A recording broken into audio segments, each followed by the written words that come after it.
This is Hunter Muse. And this is Chris Snipes, and you are listening to The Melt.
As you may or may not know, I have let the stack of conversations for upcoming Melt episodes stack up considerably. In an effort to remedy that, I'm going to be releasing them as fast as I can edit and assemble them. There's been a lot going on here in our lives, but most of it has not been Melt related. Although, something that has been Melt related and altogether time consuming is the revamping of the Melt website. This has been a tedious process because I've basically been rebuilding it from the ground up. What is new about it is now you will be able to do a search on all the episodes for the one that you might be looking for, search by topic, and search by guest. There is a feature where you can leave a voice recording to possibly be used on an upcoming Melt episode, plus you can now comment on any episode and share any given episode in various ways. None of these things are particularly groundbreaking features in general, but they are certainly an improvement of the Melt website experience. As I mentioned in the previous PSA of sorts, we are basically pulling back from all social media. So the task of getting the word out about us and the wonderful conversations that we have here will fall upon you, our loyal listeners and watchers. We encourage you to spread the word as you see fit, and we graciously thank you ahead of time. So today's returning guest, Frank Jacob, has just recently released another webinar entitled Time Capsule for the Future Past, which invites us to, quote, join in as we hack historical deception and mythical falsehoods that led to the distorted picture of reality we see around us now, unquote. It's a mind-expanding three-part series that I highly suggest that you check out. I start off the conversation by asking Frank what the impetus was for him putting together this webinar. Okay, the impetus for this webinar, that's a good question. It's interesting how it evolved because I was thinking about what subjects I would take on after having done Inner Looking Glass and Tale of Two Timelines and, all consciousness related and very, fringy. But, and all of it, when you're in these subjects, eventually, if you're talking about timelines, you have to address the aspect of historical events, because it's the history of the past which determines what we think now, and whoever controls the present controls the past, right? And whatever we think now is going to project into the future. So history is a very, very important, more important than most people realize, and the way they put it in school is usually very boring. But if a teacher put it to you in those terms, you might sit up and pay more attention, because really history is it's the one thing that we have that we can study ourselves with. And then you realize, of course, when you take a look at history, that what you've learned, if you've never delved into the subject, you just went through school, you took the typical standard history course, you had to whatever to pass your grades. You didn't pay much attention. But for me, getting older and looking at this interesting timeline material, and then I found myself in Germany. And I was noticing, we've also delved a lot into the subject matter of ufology and ETs and things like that. So you find that a substantial amount of the material that the modern ufology scene bases its foundation on is the idea of the evil German Empire that wanted to have world domination. And because they wanted that, they were the perfect vector race for the evil reptilians, who are these out, coming to come in Mm-hmm. and, take over and use them as their proxy army. And then I moved over here, and I started to work, and do lectures, and we made Packing for Mars and Solar Revolution, and I got a network going. And then I'm meeting with people. In particular, one gentleman came to one of my talks in the backwoods of Bavaria somewhere. And after the talk was over, he came up to me and he said, "I wanted to shake your hand and I wanted to just tell you um, that I grew up in the Second World War, and I saw things that I can't really talk about. But here's my number, and you can call me anytime, and maybe we can meet privately." And so I was like, "Of course, I've got to go check this." And it turns out he was 94 years old. Wow. At the time, I think he was 92, Hmm. but he was still all there, And I went over there, and I began to encounter people that had forbidden libraries of material. And I realized very quickly that the narrative that was being told to us in school systems, in particular also because of ufology, that just didn't add up any longer. It wasn't good enough. It didn't meet the criteria of a serious investigation of facts. And, once you begin to crack that open, so then obviously I started in that pathway a couple of years, and I knew that at one point in my life, I was going to have to address that in some form or other, whether it's a film or whatever. And so when this webinar came around, the idea of what to do for the webinar, I came across the documentation, which I then presented in the webinar, the German white paper, and I was like, okay, well, I've got to find a way to get this out there because this is so important. I mean, I can't believe this gem has been lost and just sitting Yeah, collecting dust on that. No one's even looking at it, and this is like game changing stuff, right? exactly. So, but I didn't really. I was a little bit leery about getting into this subject because there are even laws, and for example, in Germany, where you have to be very careful how far you tell, how much truth you tell.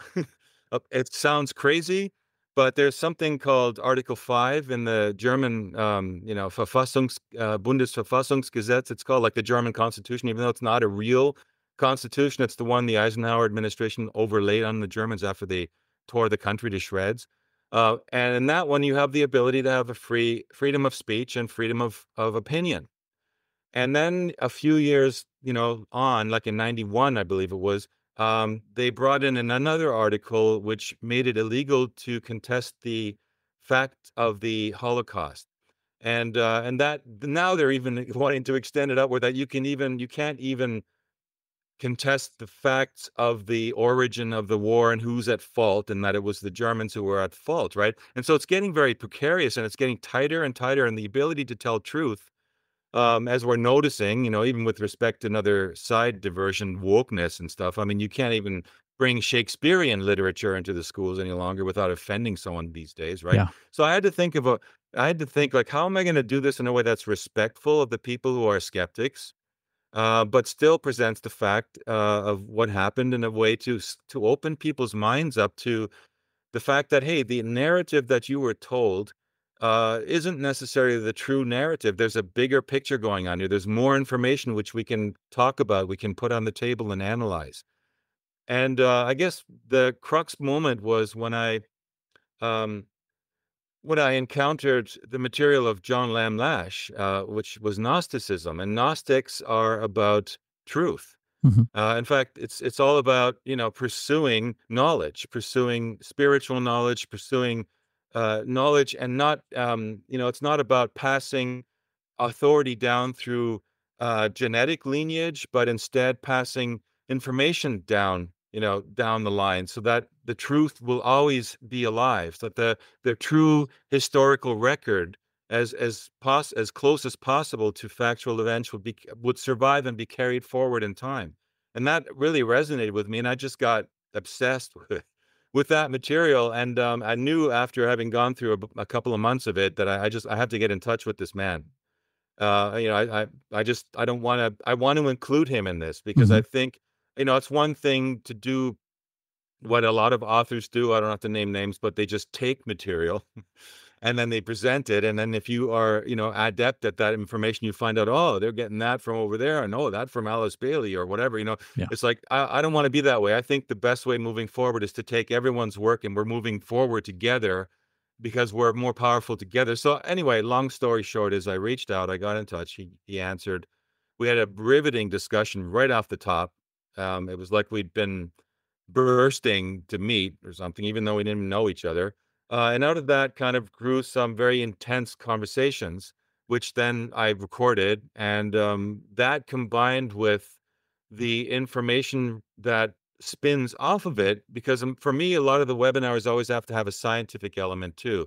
If we're going to be talking about fringe science, I want to find if there's any kind of relation to to real science here, because I believe in real science. I don't believe in the pay me enough money and I'll tell you what you want science, but I believe in the real scientific method by experimentation, trial and error, and you should be able to prove a theory that you have through the experimentation. That's no different with anything else. And so here we had historical truths and experimentation, scientific stuff, and then a mythological a record which had been lost. And I thought, these three things belong together. I just have to figure out a way to worm them, weave them together so that they work, because as you've seen, there's left brain intense stuff in the webinar, but then there's also this story of the mythological story of creation, which has been omitted and lost in history because of the prevalence of the Abrahamic religions. Yes. And so you have this right brain stuff, which is like at first thought, like, what? Where's that going? Right. And then back to the left. So I think it's this full rounded, holistic approach, which is my intention was anyway, to open your mind both metaphysically and with knowledge, with respect to those three pillars and of our society: science, knowledge, like whatever, history, and religion. Those three things, they all have a correlation because society is based and built on those foundations. So that was kind of the starting point, and that's where it went. It took 6 months of in-depth, research and studying and conversations to get to the point where I started to write the first part, actually. Fantastic. Well, to go back to something that you said previously, what were in some of these forbidden libraries that you came across, or were they just alluded to by conversations you were having Well, with people? they were autobiographical accounts, for example, of in the case of Germany, there were Germans who had who were alive, and they were like young, and they went through that thing and they saw their perspective, and their perspective, they documented their perspective, and their perspective is not conformed to the official narrative of what happened. And so those materials have gone underground. In many cases, they were burned. There were major book burnings that took place in Germany. I mean, I think if anyone, the biggest book burning organization in Germany was the Eisenhower, the SHAEF, the Supreme Allied, whatever they call it, Supreme Headquarter Expeditionary Allied Forces, right? He was the head of that. And they went through and they just grabbed all of German's material, books, libraries, and they just burned it. Wow. And Eisenhower even had 20 million reformed history books printed in the United States and then brought over to Germany. Those became the foundational curriculum of German education post Second World War, 45 onward. This cleansed and sanitized version of German history is what most of the people in the last 4 generations have learned. So you have a big barrier in the way, especially with Germans, because they've been heavily brainwashed. It's probably the most profound brainwashing mind control experiment on the planet, because you had a very, very highly developed intellectual society here.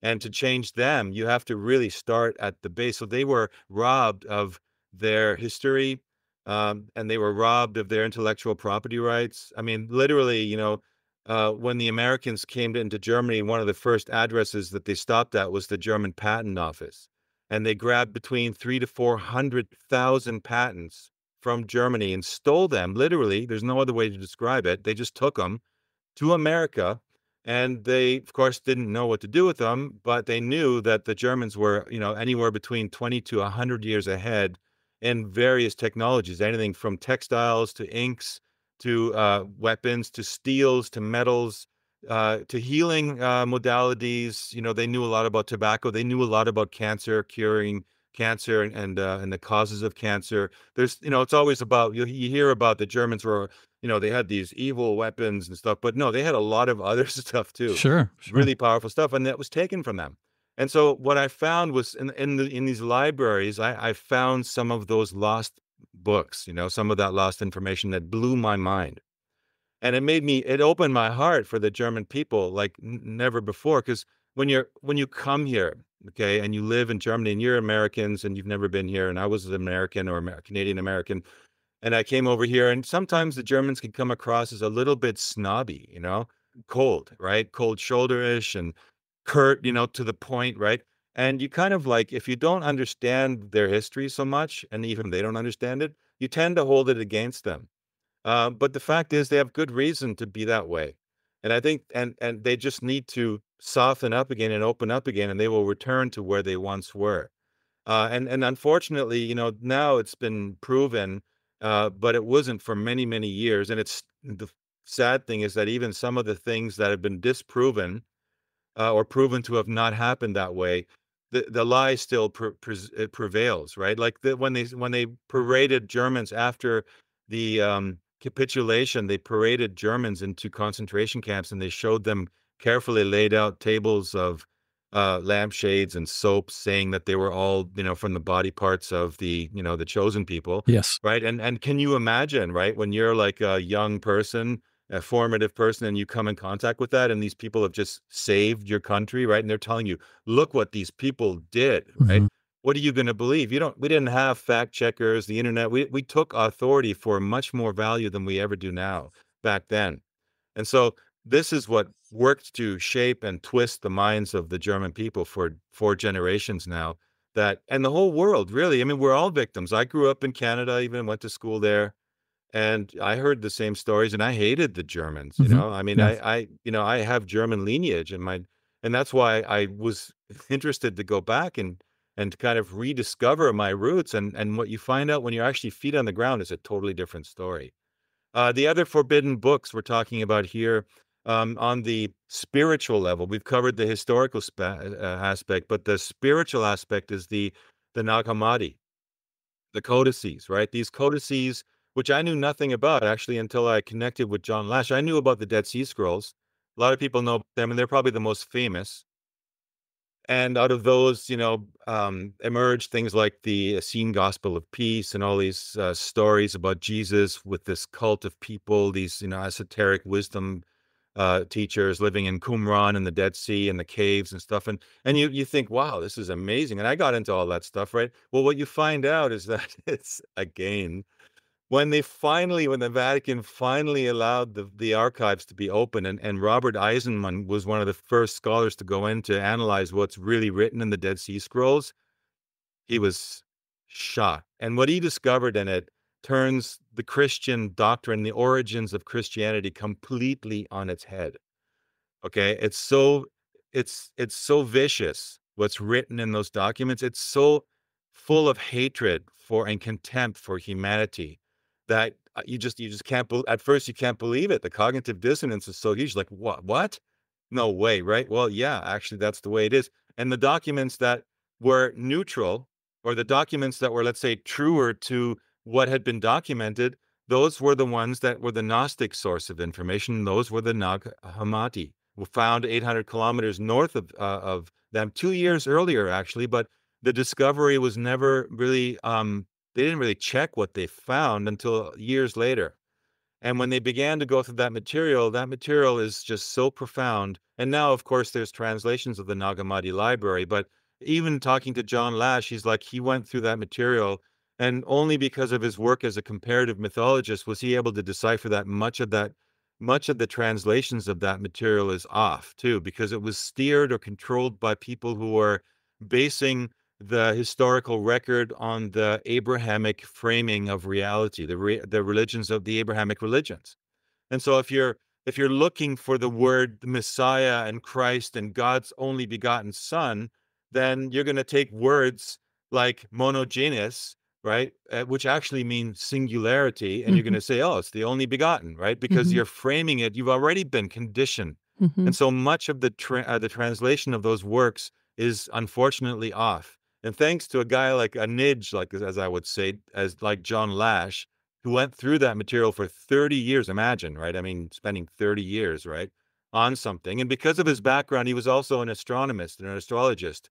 He knew a lot about astronomy and the world, historical events, and mythological perspective based on astronomy. And that's a whole other fascinating chapter of his life as well, which isn't even included here. But that gave him kind of um, some interesting perspectives to be able to decipher what was really being said here.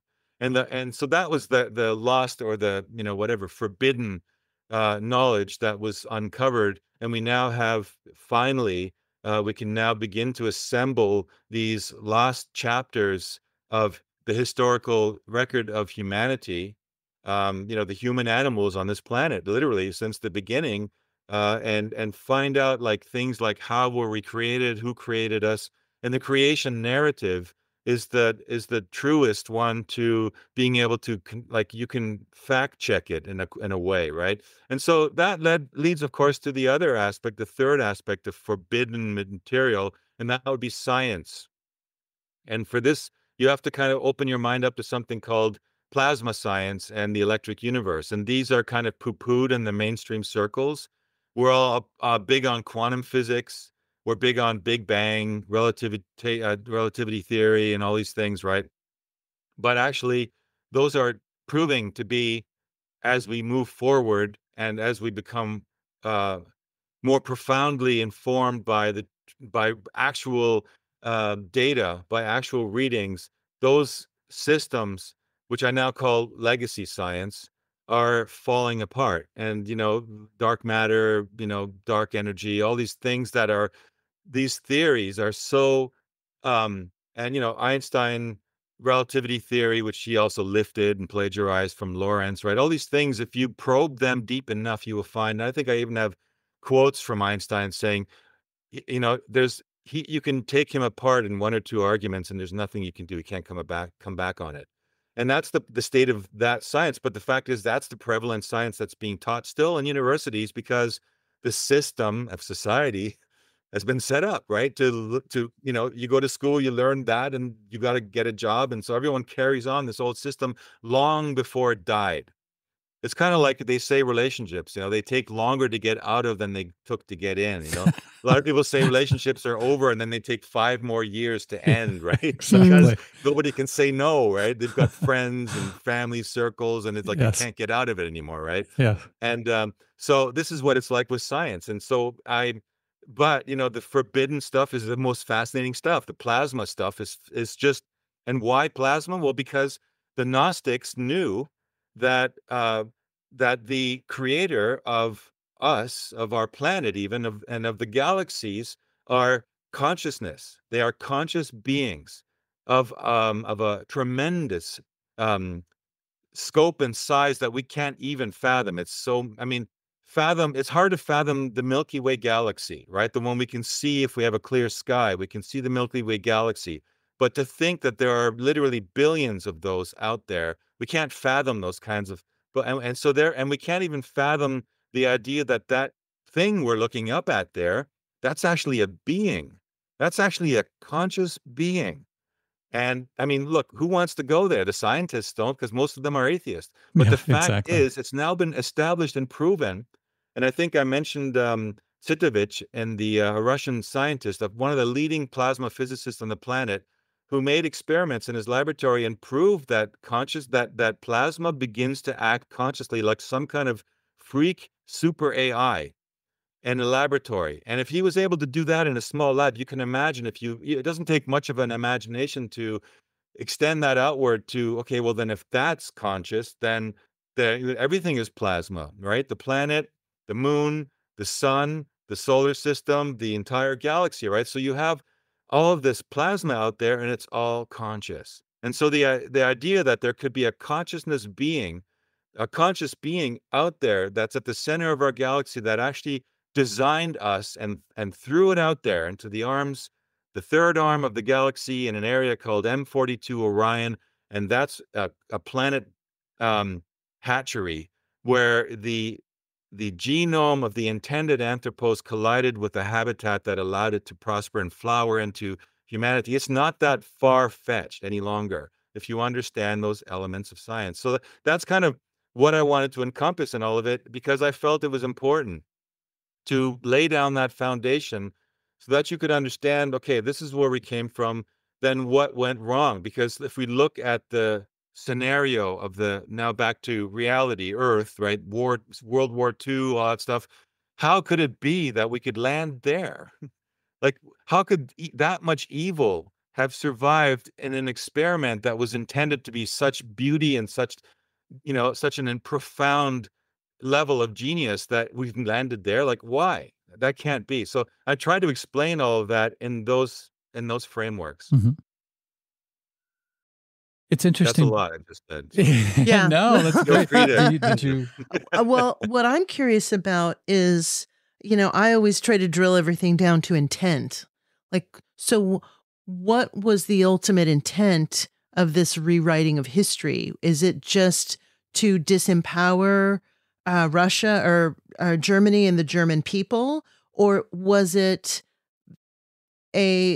something that was even more malevolent than that? Well, that's the thing, and that's where this other aspect comes in, that you can't say it's I mean, we know that the Second World War was a showdown between the Germans and the Jews. That's kind of the main, like the most base way of describing it. But why, right? Like, why would the Germans hate the Jews so much, and why would the Jews go up against the Germans, and what was that all about, right? Well, you find out that it's not just within the Jewish people, and it's not just within the German people that something took place. It took place on another level, on a meta level. And where did that come from? And that's why it's important to look at mythology, because you have to go back to the origin, the original documents, the source material, as I like to call it. And the earliest source material that we have that we can take for verbatim is what was left behind for us by the Gnostics, the Telestai, those who are aimed, as they like to be called. That material was left for us and preserved, and it used to be a huge body of work. It used to be what they call the Library of Alexandria. Mm-hmm. If you can imagine a time of humanity about 4,000 years ago, 4,000 to 2,000, in that range, where there was a vast, rich body of knowledge and accumulated artifacts and maps and writings from all around the world, from all of history, that was collected and assembled by a wise body of people that has as their mission only to preserve that information and keep it alive. And you had science, that's why they knew all this stuff about plasma beings. And they knew that because we're not the most advanced civilization that was ever here on this planet, even though we like to think so. But we can look back in time and see remnants, brief fragmentary pictures, like frozen in time, like pyramids or Stonehenge or other monumental things that are question marks for us. Like, who made those? Where did that come from? And it shows us that humanity has had these cycles of, and so you had this rise and fall of civilizations, but why was it always rising and falling? Well, it turns out, and this is what the Gnostics left behind for us in the Nag Hammadi, they talked about a certain entity which they gave the name of archons. And we've heard of the word archons, many of us that are looking for, into esoteric material. A lot of people channel stuff about archons, and they generally describe them as being these parasitical creatures that feed off of fear and emotions of human beings, and that they hover around us. And when we get angry, we attract them and they suck our energy, or loosh, as they like to call it. That's a sort of a modern way of describing it. But you get this impression that there's just this parasitical thing out there, right? Just out there for no reason other than just to suck our energy. But the fact is, and this is something that the Gnostics said, no, there's more to it. This is actually, you could say, a cousin species of humanity. And when you drill down and deconstruct that story, and it was left for us by the Gnostics, you find out that these beings actually pre-existed humanity, but they were not humanity. And in the course of the birth of this planet, which is a whole long story, but I mean, just the birth of this planet, which actually is a being. This being um, had the desire with its counterpart, its feminine, masculine. There's always a feminine. These beings that I'm talking about, these massive streams of consciousness out there. They have gender, and they create together masculine, feminine. They had an intention to build this Anthropos, and but one of them, the female, wondering why the experiment kept failing, uh, got so involved in trying to figure that problem out that she did what they call the Sophia's plunge. And this being was was known as Sophia, and that's how the Gnostics documented her. She plunged out of the place they normally reside in, and that plunge set in motion, which is where you could say the pre-existent, like the place, like the incubator for consciousness, like the incubator for matter, for reality. It's the plasmic state before it turns into what they call dusty complex plasma, where the plasma changes from its state of being blazing to its state of being glowing. And then in between is all the dark plasma, which you can't see. We can't see it with our eyes. But as Sophia became more or less obsessed with seeing through the success of the human experiment, the Anthropos, and it wasn't the first one. They said apparently it happened 9 times, and it had always failed. Hmm. And so she got so obsessed with trying to figure out and make sure it happens that she left the normal domicile of their energy portal where they reside, where they're called Aeons, these beings. They're like, you could think of them as gods, but Aeons is a better description. It's more neutral. And she left that environment. And when she did that, she literally instantly entered the plasma arms of the galaxy and began slamming into this material, which is called the Dema. And when she did that, this is something that was profoundly and unique. It was new. It was it was something she couldn't figure out, what was going to happen. Nobody anticipated it. None of the other Aeons knew either. And once she did that, it set in motion a chaotic side effect. And that chaotic side effect ultimately turned into what we know as the archons. Now, the full story of that is something that was written and reconstructed by the Gnostics Telestai, these teachers, but John Lash then took up that material and gave it a rounder structure and broke it into chapters. And these chapters, when I was reading those chapters, I tell you guys, like, I don't know how it is for you, but when I was reading that material for the first time, it just really resonated with me. It was like, my God, here it is. Like I feel it, right? And I was reading it to Tanya Maidenford, my partner. And at the time we were even traveling around in the States, and I was saying, you know what, it would be great to somehow incorporate this as well, so that there's this element of the mythological in it as well. And then and we instantly decided, okay, look, we've got to have you be the voice for Sophia. I mean, it's logical, right? We can't just have any old person tell the story. So that's how that came about. So that full fallen goddess scenario, as it's called, is peppered into the entire webinar in stages as it evolves to keep you kind of moving along in the mythology of our past, as well as moving along in the story of the history of our planet and leading up to the scientific and historical records that coincide with what that happened. And so back to your original question, what is that force? Well, those archons are like our muted cousins. They don't have the abilities that we have. We've been endowed with amazing genius potential. We are the creator beings that were intended to be just like the Aeons, like them. They gave us no limitations. They said, go out there, do it, figure it out, and just be like, they don't interfere. Once they release it, they let it go and see. And that's why you have free will.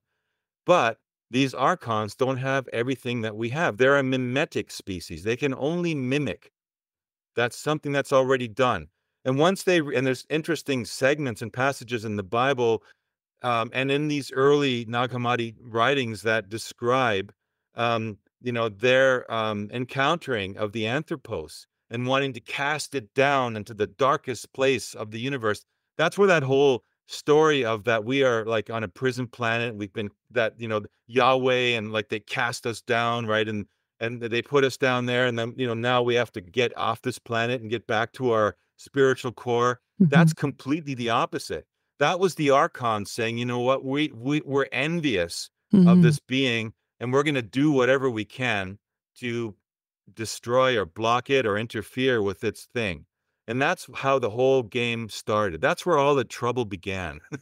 And so that entity, and the oversoul of that entity, is of a reptilian nature. So you hear about the reptilians, and there are all these correlations. Even the way they were described by the Gnostics, the way they looked, they have an appearance of what we describe in UFO lore as the grays, the big buggy eyes, the embryo like, sort of mini, like strange humanoid, but Hmm. not completely beautiful Yeah. like humans, right? Big Hmm. So heads. this is how the Gnostics describe them. And Hmm. if you look at the wording and the encounters that the Gnostics had with these beings, it's almost verbatim, like abduction experiences that are described in UFO lore. So very, very fascinating overlap. So they've been trying to penetrate into our world since we came about. And the interesting thing is they were there first. Hmm. Then Sophia, in the whole chaos of trying to figure out how to get her experiment back on its feet into a proper planetary environment to put it safe, lands and turns into Earth, literally. And ever since then, we've been in the middle of this solar system, which is inhabited by these archons. We don't see them so much. They are physical, but they're more mental.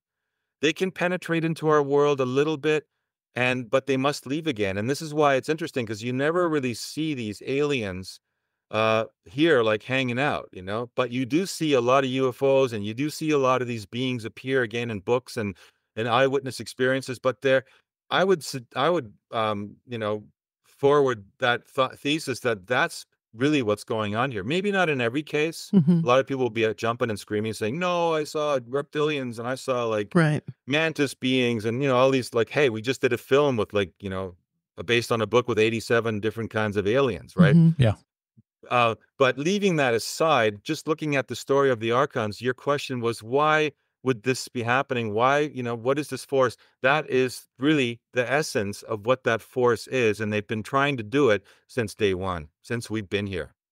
That's wild. I am in the middle of writing a film, and the main character's name is Sophia. Wonderful. I mean, that's Coincidence, right? such a crazy sync. Yeah. That's really, really interesting.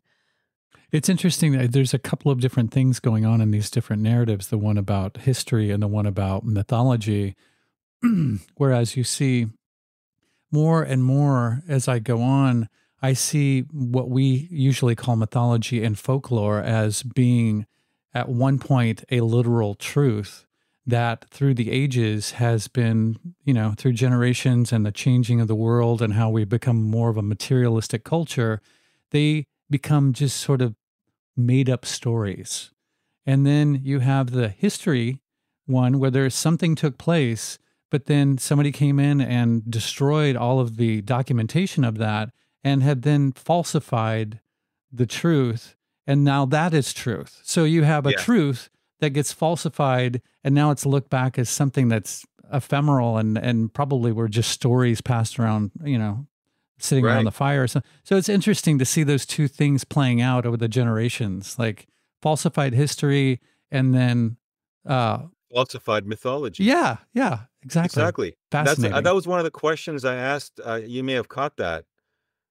John Lash, right at the top. I'm like, listen, that word myth, I'm having problems with it, because my understanding, when you say, oh, the myth of whatever, I mean, people, that generally is a negative connotation, like Yes. it's just invented. Yeah. Some, you know, feeble-minded person accepted some weird concocted story and thinks it's true, but it's just a myth, right? Hmm. But no, that's not the case at all. Myth is just a word for the narrative.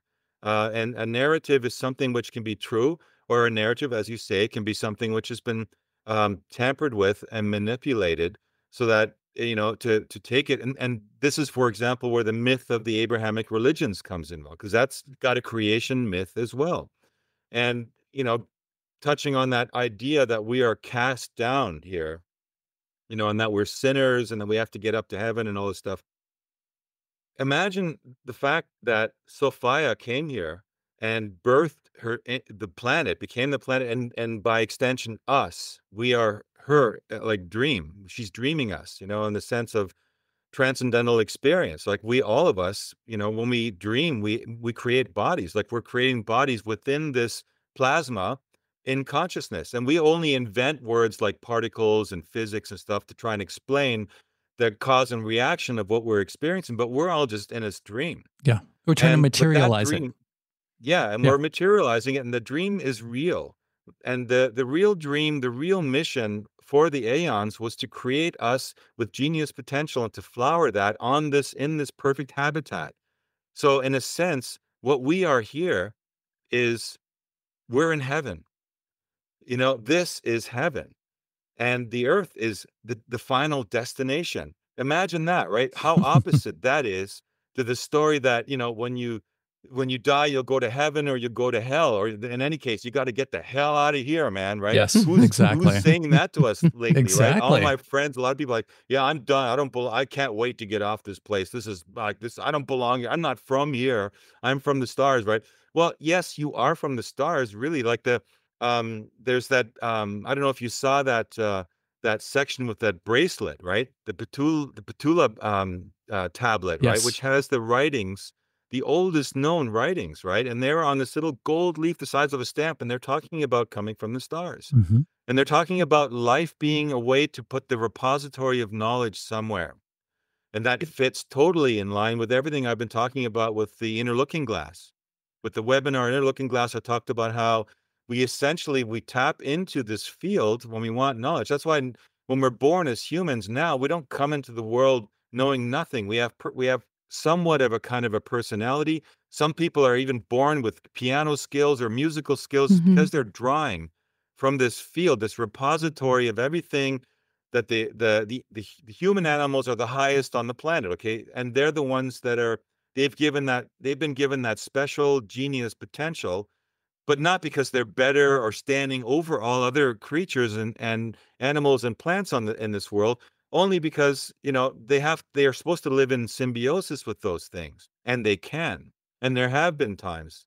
And even like if you look at the way the Native American people live, they lived in harmony with the environment. They didn't burn down and raise the ground and, leave it like dead. No, they just moved and lived in the flux and the patterns of the weather patterns and the seasonal patterns and the animals that they were living in tandem with. They just moved and flowed with that. And that's actually what was intended. But instead, we have this dark seed of manipulation which has been inserted, and John calls it the Archontic Infection, like a malware which was inserted into our brain. And in the webinar, I think you've probably seen it, where I talk about how that malware was implanted into the human brain, and then that sounds really far out there, right? But Makes sense there to is me. science behind it, believe it or not, right?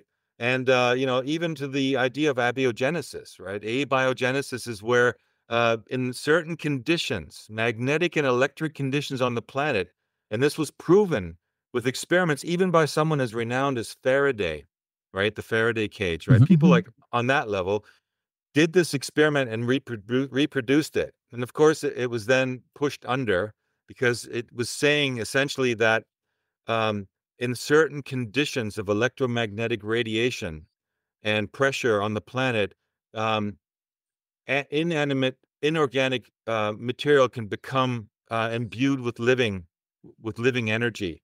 And in the case of these experiments, they basically emerged as aphids, as little tiny microscopic nano-sized little parasites. And if you know anything about Toxoplasma gondii, people are worried about their cats and, getting too close to cat, feces and things because If you get it into your system, that Yep. parasite will go into your brain, cross Mm-hmm. the blood-brain barrier. What does it do?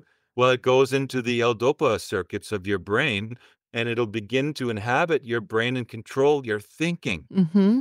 Believe it or not, like, this is real shit. It is. And it'll control your thinking to the point where if you do not take measures to stop it, it will essentially, you'll become a zombie slave for this this parasite's desires. So the parasite will use dopamine in your body to reward you for the things that it wants. Right. And it's really bizarre, right? Because if you, and when I was in the middle of the webinar, somebody sent me something about called Wetiko, Yes. right? By this author by the name of, I think, Paul Levy. And it was about this parasite. And this is what the Native Americans describe it as. Hmm. This parasite inhabits your body, and the parasite gets into your brain. The parasite begins to control your brain, control your thinking. And what happens is that society begins to fall apart because they aren't living true to themselves. They're living true to this parasite. Mm-hmm. And this is literally the description of what happened when the archons finally managed to penetrate into the neural circuits of humanity. Hmm. Go ahead. I'm curious where this falls in line with your Project Looking Glass work, because when we spoke to you last, you were saying that there's basically two different competing realities that are happening right now. Yes. And it could be going one direction or going the other. Do you feel like this is an adjunct to that research? There are a lot of overlaps, and I'm looking back at that work now going, I was amazed at how on I was with so much of it without knowing this other material. And yet at the same time, I'm having to go back and look at um, the characters and the events that happened with a new lens. Mm-hmm. And I may do that, but for now, the essence is still totally accurate. Even the inner looking glass part of it too, with something called wave structure of matter, which Mm-hmm. I'd explored in that. I don't know if you guys are familiar with that webinar, but that one explored how, there is no matter. There's only waves. There's standing waves that what Hmm. we describe as electrons are round standing waves, and they come together when two opposing equal energy waves collide, plasma in the plasma space, and they form these, what we would call particles. And out of those particles, we assemble our body based on the conscious model. The model in the case of our case is the genome that was invented by the Aeons, Sophia, and Thelete when we talk about the new material that I'm looking at, the Gnostic material. Mm-hmm. But the two timelines fits perfectly in line with the timeline that we have that is supposed to be the realization of the fullest potential of the human genome, the biological, natural, organic timeline, the one where we embody and live the faculties that we've all been endowed with on a mass scale. So that not only a few fringe kids or weird, freak people out there can bend spoons or levitate things, but that these abilities are actually within us, all Yeah, of us, exactly. and we can learn to practice those. And that's, in fact, that's what the Magi's, the Telestai, the Gnostics were doing for thousands of years. They were going into those spaces and they were drawing information down to, to decipher the full spectrum of reality here for us. Unfortunately, so much of it has been lost. It's just so tragic. Or it's sitting in the basement of the Vatican. Right. But the other timeline is the transhumanist timeline. And what is that about? Well, it's about AI. And what is AI? Anything but a mimic of humanity. Yeah, Because Mm-hmm. AI exactly. never created itself. Who created AI? Exactly. We created AI. Hmm. And we Mm-hmm. created AI to do what? To mimic what we do. And maybe hopefully even do it better, as Ray Kurzweil would like to think, or Yuval Harari. But the fact is, there would be no AI without us. And if we don't assume, um, like control or dominance over this technology and say, hey, look, we created this technology. It's there. It's under our, we reign over it. It's part of our evolutionary process to develop this technology, but it's not. If we don't own that, guess who will? The archons will. They'll just say, hey, this is perfect. And they use AI to convince us of all kinds of things. They trick us into believing that, for example, they've changed the human genome, right? And if you look at mRNA technology, Mm-hmm. and you guys know, I'm sure, all about that. And Yep. what is that? Anything else but the same idea of impregnating technology which enters our body and, in a way, affects our consciousness in a way that you could describe it best as called epigenetically. Mm-hmm. It's not a genetic hack, but it's an epigenetic hack because it is able to affect our brain. It can transpire the brain, the blood-brain barrier, and it can mess and tamper with the hormonal composition of our blood, which is the culture medium. And I have a nice little segment in the webinar with Bruce Lipton, who talks about his stumbling on the reality that isn't the genes that determine who we are. It's the culture medium that the genes are living in that Mm-hmm. determines the expression of the genes. So Totally. this is a key factor here, right? You have to realize that what composes the culture medium of our genes? Well, our blood is the culture medium of the genes. And well, who makes the blood? Well, we have a bartender in the middle of our head. Guess what? That brain is what makes that concoction, and it brews it together, a little bit of, like, this hormone and a bit of that hormone, right? This is what is, and so if you can affect the human brain through the use of it, like the way it processes and bartends those chemicals that make up our blood, you don't need to hack the genome. Yep. You can just convince us that you've hacked the genome. Exactly. And this is what's going on. This is the one of the biggest realizations that I had out of all this, because I used to be, I used to think, like, well, I was leaning toward the idea that, hey, they're changing our genome. But actually, no, this isn't really true. This isn't really what's going on, because none of this exists anyway, right? It's all plasma. It's all up for Mm-hmm. So grabs. our consciousness overrides all of it still.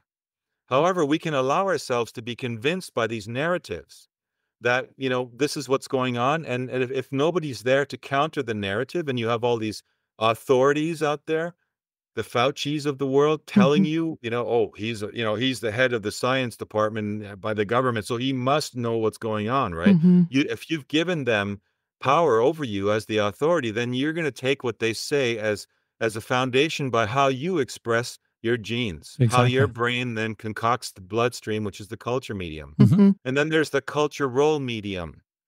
Interesting play on words there, but it's true. The culture role medium is what determines how we respond to our environment on the external sense. So we're floating inside of the culture role medium as consciousness, taking in the stimuli from what's going on around us in the world, what people are saying, what's on the news, what's happening. And then we're responding to that depending on the level of spiritual evolution that we have, in a positive or negative or neutral way. And those things affect us emotionally.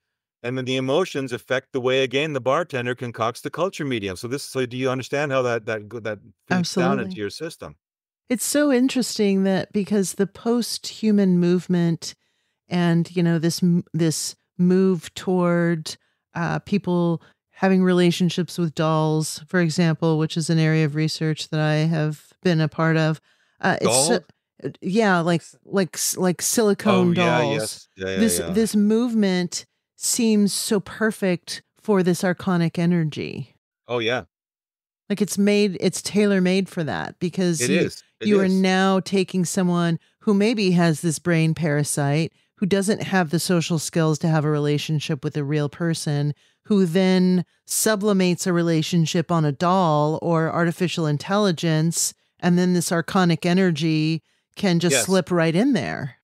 Yes, absolutely. Yeah, because the artificial intelligence learns from us. We train it. This is a fact. Whether it's a music, the library of human music has been now used to train artificial intelligence. This is scary stuff. I did a show with John Nolan about that. Where you just now can say to an AI, like, write me a Beatlesque song with a bit of Beach Boy vibe, and throw in this chorus, and it'll do that in 3 seconds. And it'll be an original piece of music, but it isn't original. It'll sound just like a human piece of music. Why? Because it mimics humans. And so when we have a doll that's an artificial intelligence, we are training the doll based on our preferences.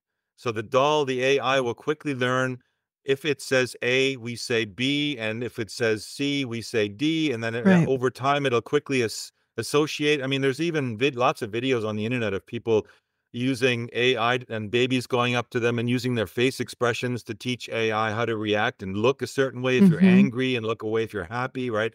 So eventually, if we don't correct this or get a control of it, we'll be confronted with AI around us that we won't recognize as anything but human because it'll mimic us so well, and the tech will be there so that the skin looks like real human skin, Mm-hmm. even grows, beards and stuff. I mean, they can do all that stuff, right? Mm-hmm. But the thing is, it won't have sense. It doesn't have sense. It can't taste. One of the Right. beautiful things that John Lash said in our conversation at the end was that one of them, if you don't, understand it, this is the simplest way to describe it. Humans and humanity in reality is wet. Mm-hmm. Hmm. A kiss is wet. Yeah. Sex is wet. Birthing is wet. The birth canal, when a child comes into the world, it's totally covered in amniotic fluid. Yeah. Mm-hmm. That's wet. Reality and life is wet. Artificial intelligence. I mean, add some water to electronics, pour some water on your keyboard. Mm-hmm. See I've what done that. happens, right? Yes. Yeah. It's over. There Mm-hmm. Yes. is no life there is no life in anything in artificial intelligence. It's only copying. And if you can create, it doesn't matter how well you create the vessel that contains the mimicked version of humanity. It can look like a human, sound like a human, think like a human. It isn't human. It's not alive, but it looks live. And this is the point. This is the point of these two timelines that we're getting to. This is what I'm always arguing for. Mm-hmm. People need to understand that there are these two timelines. Like, there's a gazillion timelines. Everyone's got, yeah, right. We all have our little micro world with our little timeline. If we went to the store 5 minutes later, we don't have the accident. If we go 5 minutes earlier, we do, Mm-hmm. that's a different thing. We're Right. talking about the two major consensus timelines that will take us away from organic living humanity and actually cause the next failure of the Anthropos, if you want to call it that. And we have to, we have a choice here to make. And this is what the two timelines was for me all about. And that's still consistent with everything that I've done since that very first webinar. Well, the curiosity about sentience for me is as a child, you can have a doll that you are very attached to, that you put all of this, imbue with all of your energy and all of your love and all of your intent. And there does seem to be some sentience in that object because of your energy that you've put into that object. So that's where going into like an adult having a relationship with a doll gets muddy because yes, it could have artificial intelligence, but this person has also imbued this Yes, you're reality putting onto yourself, this doll. yeah, you're putting yourself, that doll is you, actually. Totally. It's you. It's what you're missing, right? It's what you want to have that you can't get. And it's sad to say that we're not getting it from humans. Hmm. We've been blocked off. We've been isolated, right? What happened with COVID? Lockdown, right?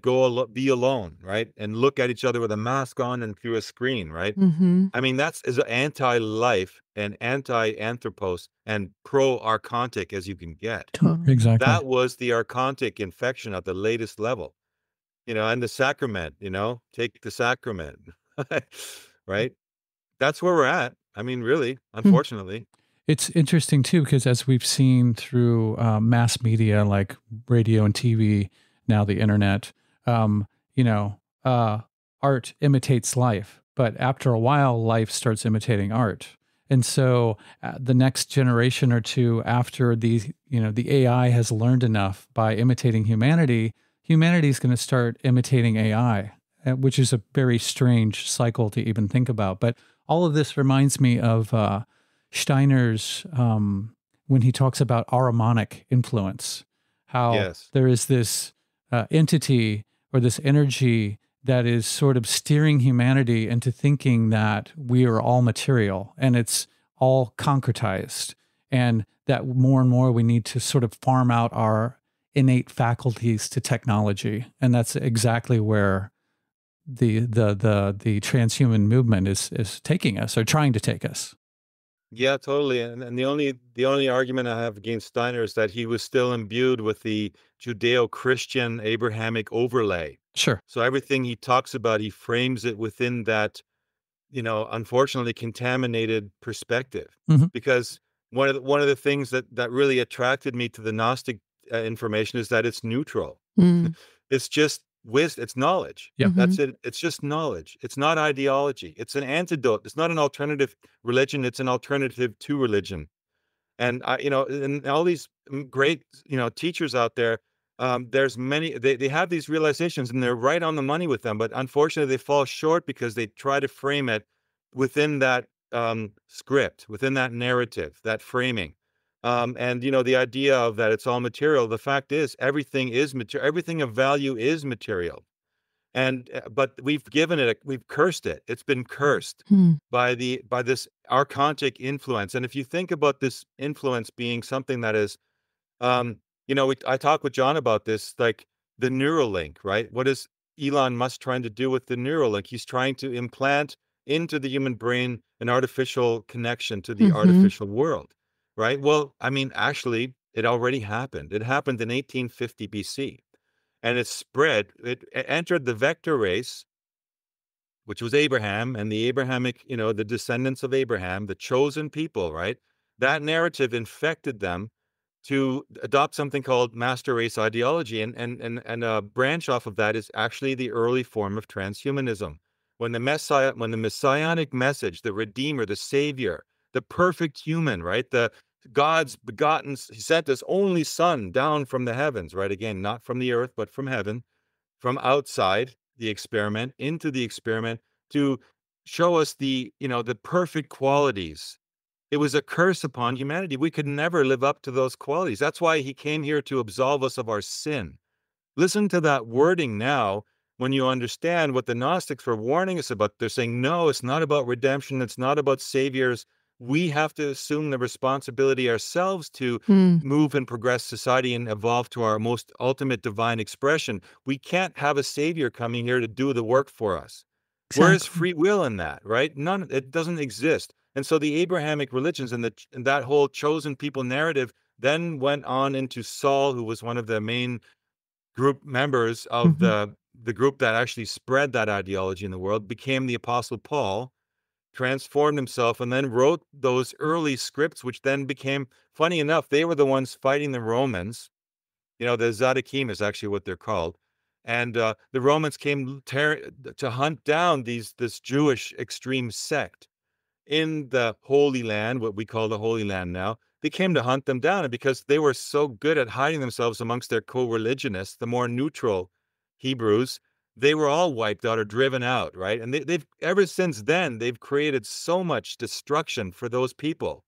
I mean, I've show a chart in the webinar where they've been driven out of dozens of countries worldwide since they were impregnated with the malware, which evolved into the Abrahamic bloodline, right? The bloodlines and the idea of kings and people that are chosen.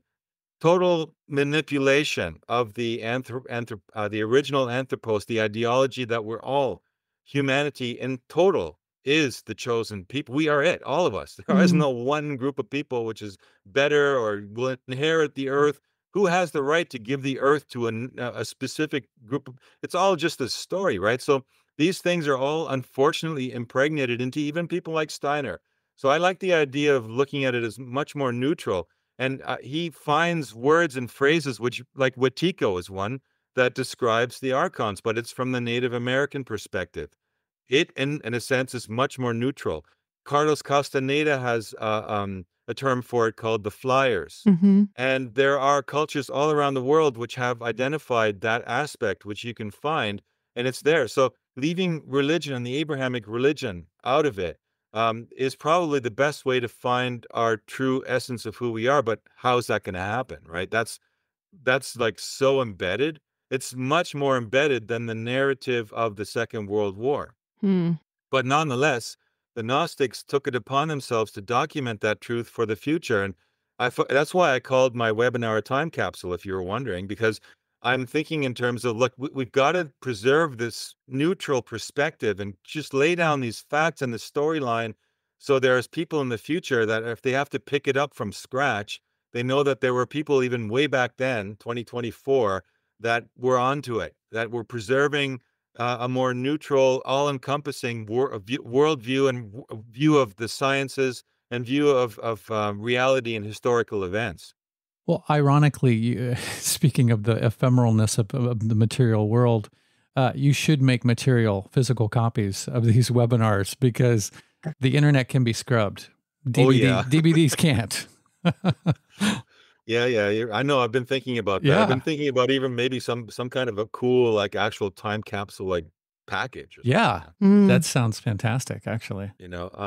Before it is, absolutely, and so I'm not, when I'm putting this information forward, of course, it's very sensitive, and especially if you're of the Jewish faith and you identify with the Jews or you identify with Christians, and of course, it's going to hit you on the nose, man. It's like, this is hard hitting stuff to say some alien intrusion happened into your forefather Abraham, like that's like ultimate racism. But no, not really. If you look at the whole message and what it's bringing into the world. I mean, I had an interview with someone in Germany where I brought up the idea that transhumanist idealism started with the whole Jesus Christ story. And that freaked him out because he's totally into Jesus and Jesus is his master. And it's like, it's can be very offensive to people. But look at I always ask, like, what would happen if you took away all that stuff? Do you think that humanity has a possibility of still being morally sound, and have impeccable behavior and develop loving feelings of compassion for its fellow existing human beings, or is that just a requirement of some being that came here to teach it to us? Exactly. Like I mean, and it doesn't mean that there weren't teachers. I mean, the Telestai, the mystery school, were teachers, right? So there are people that are gifted and that spend their lifetime gathering this information to pass it forward. But as soon as you put a spin on it, and this is like you were saying, like, who wrote that script? Like, it's always comes down to, like, yeah, who did write the script? Because everybody who writes down the script, that you have to ask, what was the motivation? well, And there's usually always, in the case of the Vatican, it's clear. I mean, just the fact that there is a Vatican basement we hear stuff about, and we never get to see what's in that damn basement. Why not? I mean, hey, humanity's accumulated knowledge? Why shouldn't we have tours of the Vatican basement and someone that knows everything there and says, check this out. Why not? Well, because they're hoarding it, they're blocking it, and they're changing the narrative. They've even changed the script Totally. in the Bible. Right. And it's funny. No, my mind is going off on a million tangents right now. I just got the idea. write them The to the Mandela end. effect, right? Uh-huh. The latest, because the word Bible came to mind and changing the script. And the people, you've probably heard about people saying the Bible wording, he shall, like the lamb lies down with the lion, things have changed, right? And I had I was talking to John, or I was listening to talk John Lash did about the Mandela effect. And he was saying that this is the way that Sophia is talking to us. Is, you got to remember, she's embodying the earth. She's this living being. And the more science that goes, forward. And I know that, Alice Bailey and Blavatsky were thinking of the earth as a creature as well. But I'm surprised. And I was into that material when I was in my 20s. But I never saw anything about Sophia in the same sense that I'm surprised that they didn't know that. But now I know why, because the Nag Hammadi wasn't found until 1945. So that information was lost and it was gone. So they came up with all these, affiliated stories with little pieces of it. But Sophia is, in fact, a being that actually has consciousness and can communicate with us. How would it do that? Right. So I've discovered, for me, there are two ways that are very blatantly obvious that Sophia would communicate with us human beings right now. One, possibly the Mandela effect, by changing things around for us to go, whoa, wait a minute, right? And the other is crop circles. Yeah, which nobody talks about anymore. Nobody talks, and nobody knows what makes them. There's interesting footage of them being built by orbs that appear out of nowhere, and then you see, all of a sudden, there's that thing, right? And there's man-made faked ones too, but there are real crop circles. And those crop circles, for me, it makes total sense. Now that I know that Sophianic narrative, that would be a great way to communicate with humanity. And that particular region is probably perfectly set up magnetically, electromagnetically, That's why, you ask yourself, why only there? Why only in the UK? Why not everywhere? In China and Japan and America and Hmm. Canada? Well, because maybe those areas don't have the particular qualities which are conducive Right. for Sophia, Gaia to create those impressions, right? Where we have, we talked about the looking glass having to be placed in certain areas which were called stargates because they have particular nuanced qualities of electromagnetic energy where you then place the device in that energy and it reproduces a picture for you, like much like a television does, or like your pineal gland does as a Hmm. transducer in the middle of your brain. Hmm.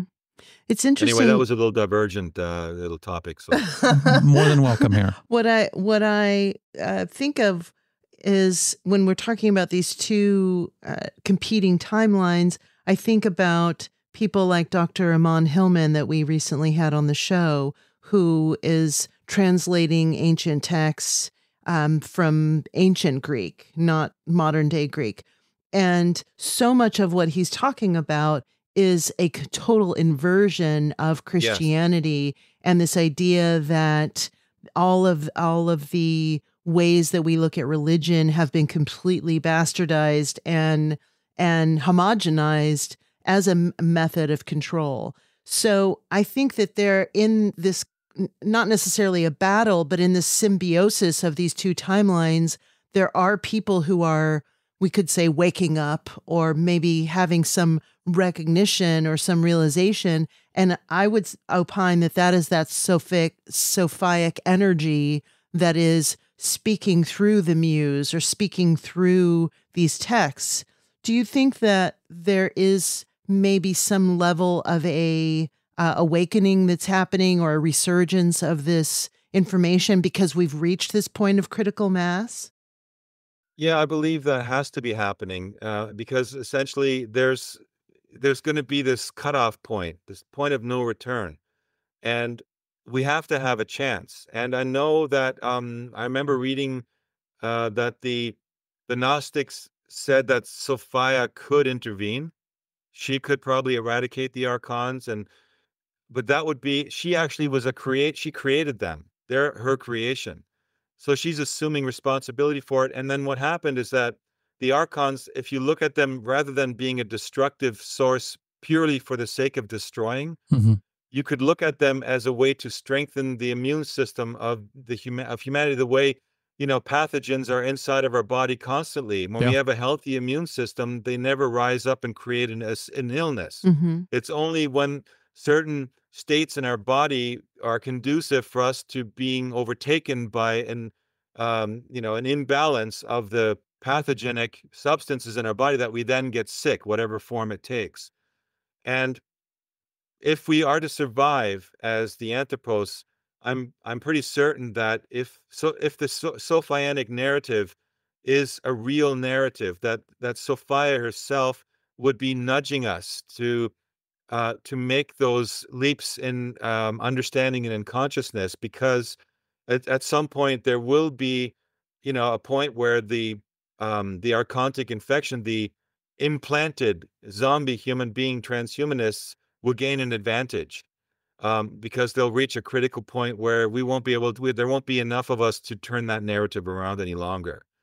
And so I absolutely believe that that must be going on. And in fact, I mean, you're an example of it to me, and I'm an example of it. And I know people, and so there is there are a group of teachers on this planet right now that are, for me, they're the Gnostics of the modern times. They may not call themselves Gnostics, but I bet you that if they were to be exposed to the same material, they would go, "Yeah, I'm a Gnostic. Absolutely, that totally is on par with me." Because those were the cosmonauts, the mental, freaks of the old ancient times. They were like us back then. The people that would Mm-hmm. talk about the metaphysical things, try to crack the puzzles, right? Hmm. They were then around back then, and they're going to come around again, and they are coming around again now.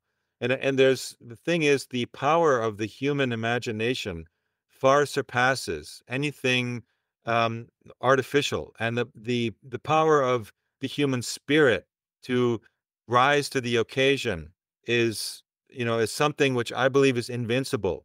And even in the Sophianic narrative, there's a chapter where Sophia stands up to the head archon and says, "You are not going to succeed."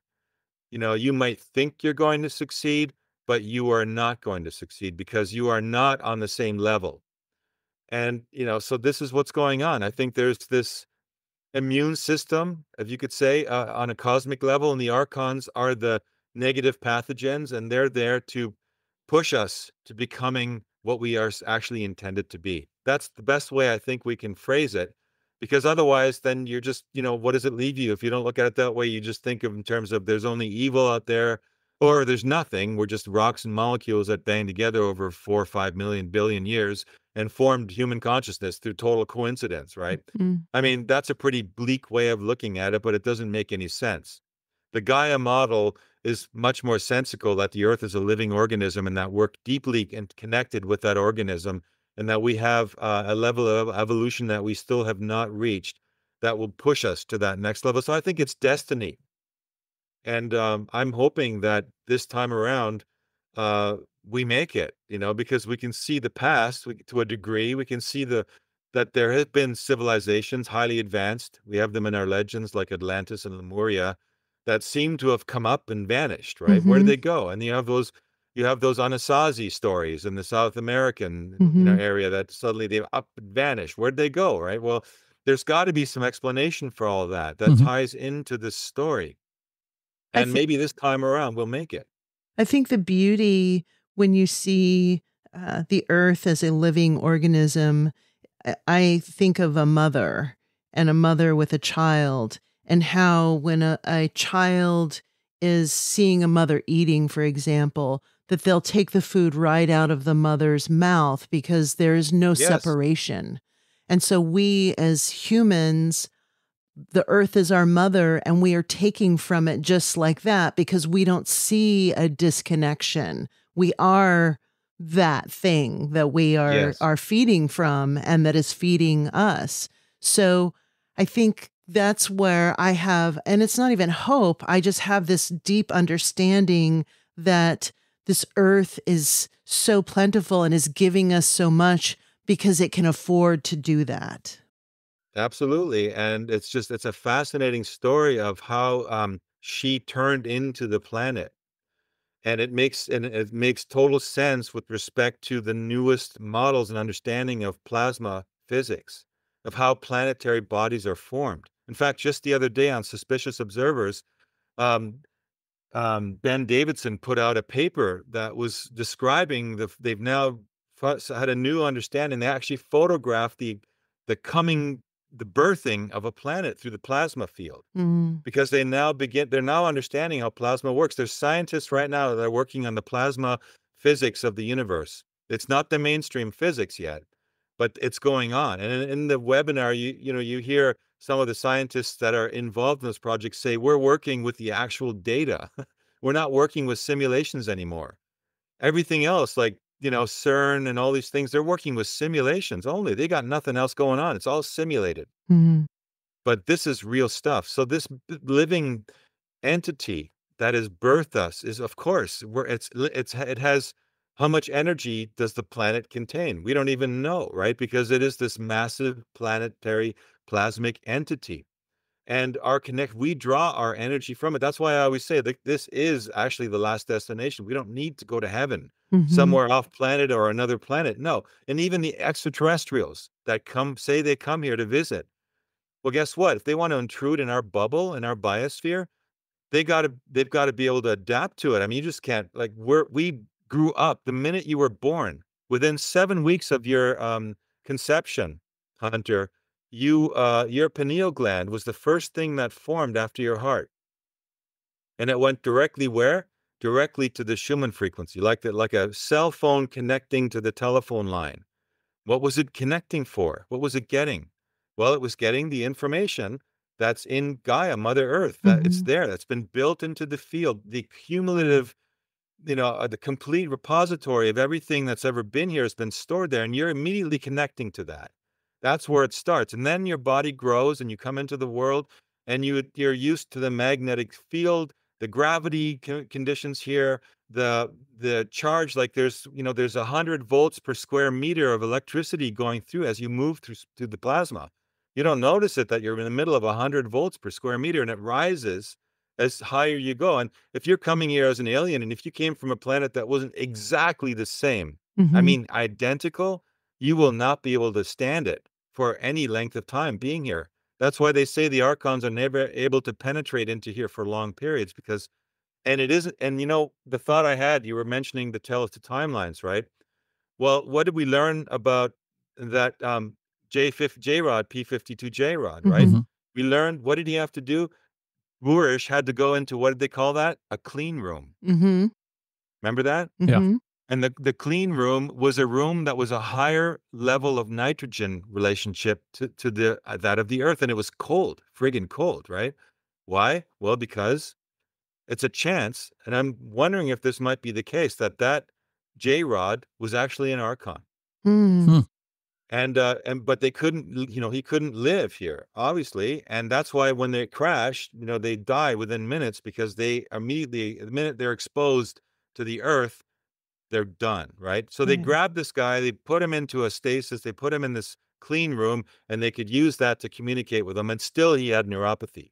And still, in the end, I think the story went, they pushed him back to his world. So, hey, you know, it opens up a lot of ideas, like maybe even the archons, you know, like if they're supposedly the ones that are envious and trying to destroy us, well, maybe there's a rogue faction of archons who are the positive J-Rods, the P-52s, right? Maybe they're the ones that actually broke away and see no sense in destroying humanity. I mean, this opens up a whole new way of analyzing all of that material that I've accumulated and put together in the form of these webinars. I love it. I was thinking about the birthing process, and when the baby is born, that there's a cry that comes out of the baby, and maybe that cry is the karmic agreement. That's when the baby really comes fully into the understanding of what the journey of the human experience will be like. Or maybe it's tuning its senses to being outside of the womb. Yeah. And, you know, just kind of like echolocation, like now I'm imprinting on the 3D world. Yeah. I don't know. Maybe it's both. Maybe it's much. I love it. Yeah. Okay, there's millions of things that came up while you guys were talking, but I'm going to land on this one for the time being. You mentioned Ben Davis and suspicious observers. Ben Davidson, excuse me. And you have brought up pole shifts before too. Have you honed down that idea of that and how that will manifest, or if it's going to manifest, or when it's going to manifest, since you first brought it up probably 2 years ago? Well, you know, it's a good question. You know, the evidence of a pole shift is definitely there. But what I found was interesting, and I never really went too deep into it in Tale of Two Timelines, because it's such a vast subject all For on its sure. own. It's all I was trying to demonstrate is that cataclysms happen on the planet because we were getting messages from the J-Rods telling us that we're going to have this cataclysm and that we can change the outcome. That's an interesting thought, right? Change the outcome. Why? How could that be possible? Well, it actually could be possible if the plasma model is right and everything is consciousness and we're connected to Gaia, Sophia, and, you know, we don't need a cataclysm. However, when you look at the cataclysm data, what you find is that when they went to the poles and they did their first expeditions, they found that the Earth changed its actual position. But the question that that first question that came up in my mind was then, well, then how could that be? Then how could the pyramids, you know, be still in the right, like in the exact center and still line up with the stars? How could that be if we have pole shifts, you know? And or anything else, right, that lines up on the planet that's still there, that's much older than the pyramids, right? Exactly. Well, the answer to that is, and that's what comes out in this data, is that the Earth wobbles, like it tilts, but it actually tilts back again. It's like, remember those birds that you got that like they would drink, they would Yes. like, boom, and then they go back up again and wobble, right? And then eventually they'd go back down again, right? Yeah. We actually had one of those recently, and our cat was like, whack. Enough of that. And the stuff hit the ground and it stained the stone. It was, man, we can't even get the stain out of it. Whatever that is in that stuff is toxic, right?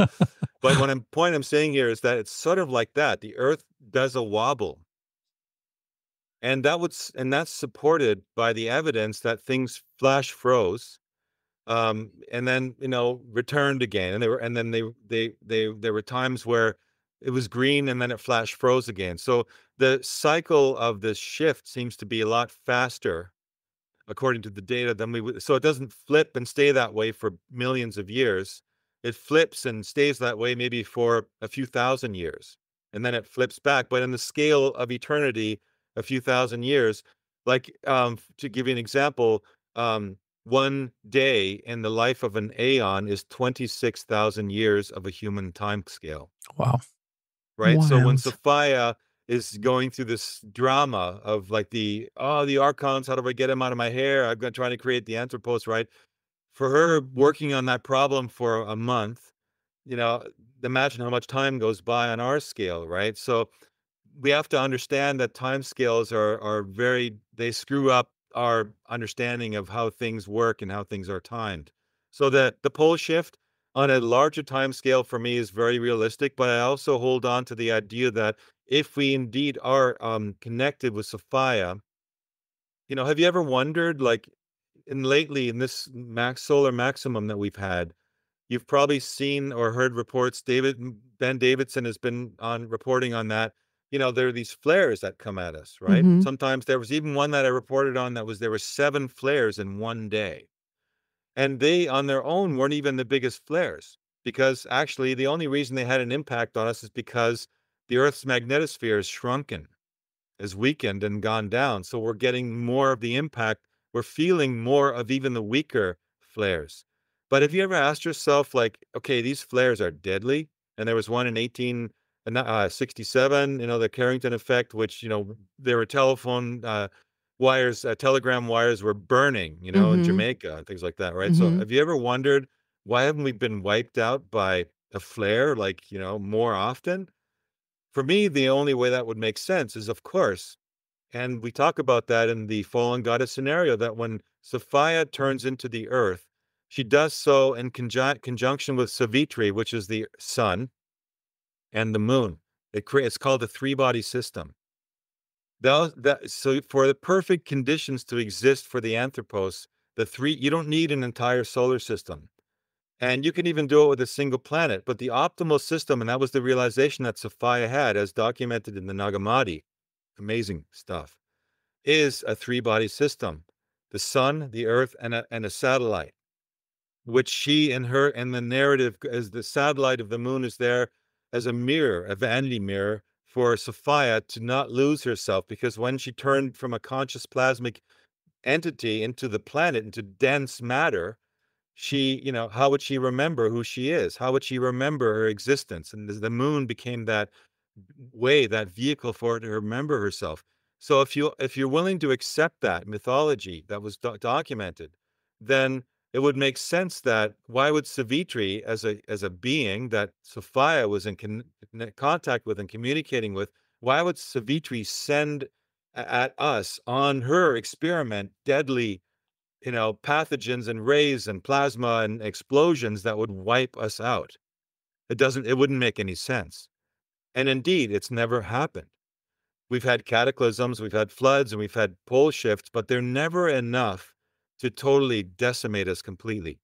So I don't think that there's going to be, I think that's why the idea that we could change the outcome of the cataclysm has to do with enough of us waking up and reconnecting with Sophia, where it's like, okay, they got it. Now we can move on.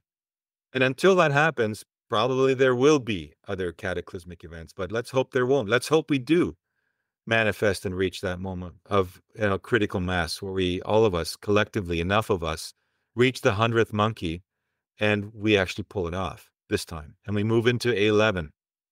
So no fear that it's going to happen this Christmas, like a new I don't movie. think we should spend any energy thinking about that, Hunter, because if it happens, it doesn't matter whether you've thought about it or not, Exactly. right? A Exactly. lot of people tell me that when I'm out there on speaking tours or in Germany, and I'm bringing all this negative stuff up, right? Yeah. Oh, you're going to manifest all this negative stuff. You're just talking about it, you're going to manifest it. I'm like, no, dude, it's like, people are working behind the scenes to manifest it, whether you believe it or not, whether you Mm-hmm. talk about it or not. In fact, if you do not talk about it, they're going to get the message that you don't care. You've given them the drivers, the steering wheel, and they're going to take it and drive it into the wall. And there's nothing you can do about it, right?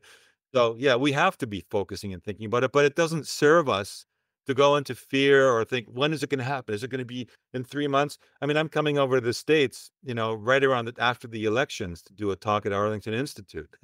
Should I be in fear? Probably. There's going to be a revolution in America. I'm welcoming. I'm like, hey, look, I'll take whatever comes, and I'll embrace whatever comes. And because I'm connected with Mother Earth. This is my place. I'm one of the. This is my place, man. Mm-hmm. And it's Exactly. your place. Like this is our place. That, We're the masters here. yeah, We're the goddesses here. If there's exactly. anyone that's a god, it's us here. This is our place. This Mm-hmm. is our power spot, And right? you're giving up your autonomy if that fear makes you feel like it's completely out of your control. Oh yeah. Yeah. No, exactly. Yeah. You stop adding to the plasmic dance. I don't know how else to put it, but That's a good way to put it. Yeah. I think that fear has its purpose. Like if you're gonna, if you see your kid walking across the street and there's a truck coming, I mean, yeah, scream and get that kid out of the way. Mhm. There's Sure. a point where fear and adrenaline has serves a purpose, but it's Exactly. not to think about, will there be a pole shift? Won't there be a pole shift? I get a little bit irritated by some scientists out there online who are focusing daily on the sun things, right? Mm-hmm. I like Ben Davidson because he's very neutral. He just reports like the weather. Yeah. He's not Mm-hmm. like, oh, we're now reaching our ascension moment. And, Yeah. Mm-hmm. it's like that kind of stuff. As soon as you bring that in, I just tune out. It's like, sorry, no, Then why didn't, it happen last month when you said we were going to have our moment of ascension, or last year, right? Yeah. Or like, a lot of these people that were out there in the early days of the internet that were like new age scientists made all these predictions and, said, this is what's going to happen. That always like is going to fall flat. For And sure. we are in a dynamic relationship with our Mother Earth. We decide when it's going to happen or if it's going to happen. That's the way I look at it. Yeah, I think that there are people who benefit from nihilism because it just reinforces their laziness and it reinforces an inaction.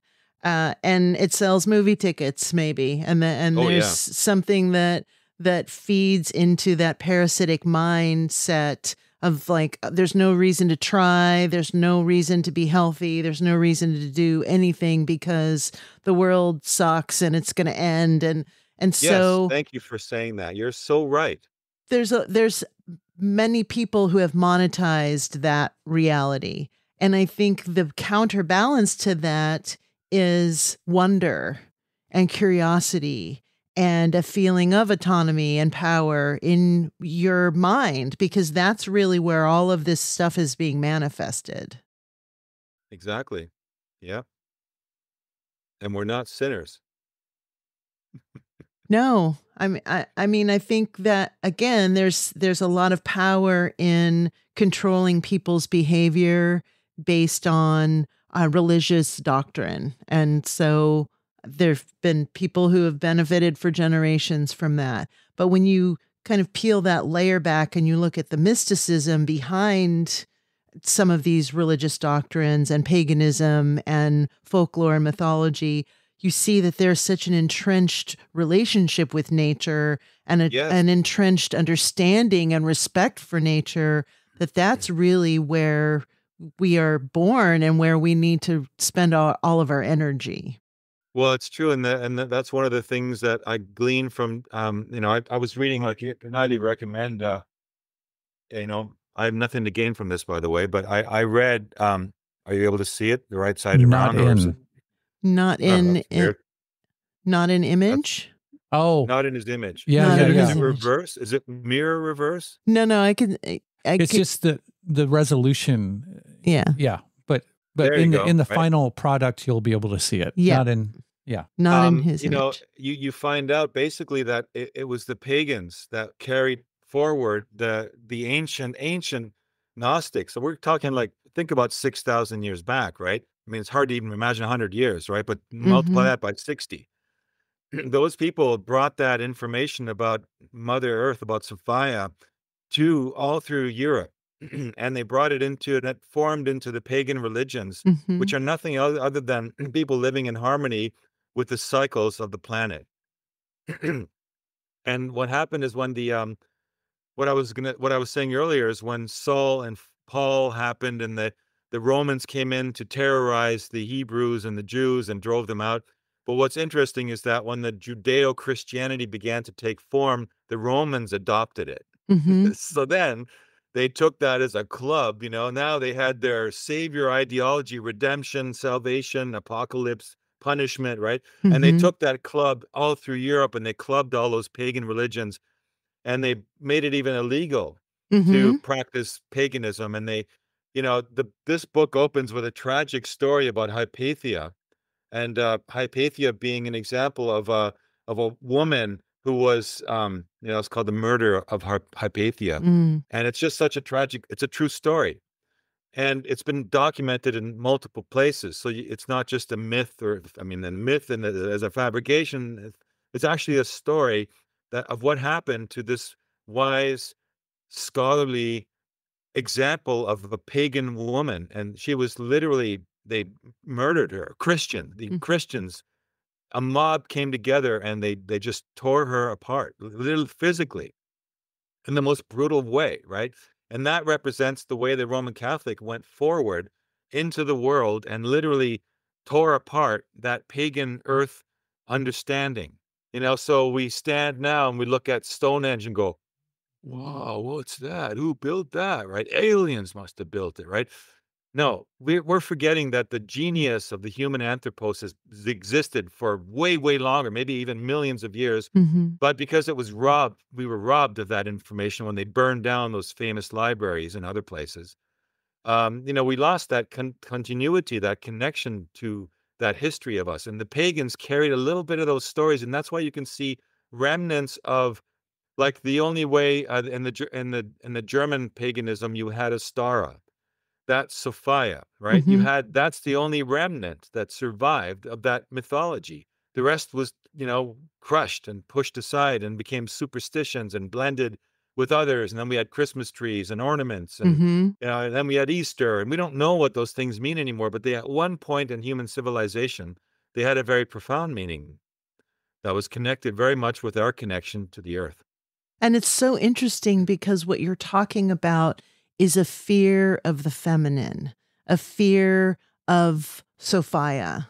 Yes. So the battle then becomes of the woman versus the man, this duality where it's not really the woman, it's the feminine energy, it's the divine feminine, it's this Sophic energy that man, Christianity, is so fearful of that it has to They're afraid of it. control and They're and has to absolutely. destroy, because women are mystical and can make children and make life. And so what do we want to do? We want to eviscerate that. And so the inversion now becomes this trans sexual movement where now men want to be women, where we Yeah, or want. now you can't have any sex, because if we can't have men dominating or women dominating, we'll have no sex. We'll have Exactly. 87 different versions of it. Yeah. Right. Yes. So This we is the insanity of the Archontic intrusion, right? exactly. So we take a man and say, well, all you have to do is change these physical parts and then you can become a woman.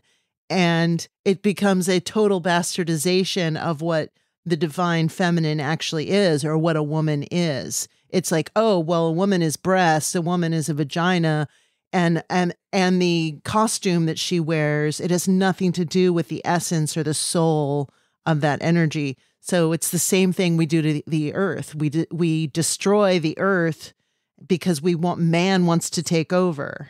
Man wants to tame nature, right? Don't Mhm. we hear that a lot, right? Yeah, Good exactly. luck with that, right? Yeah.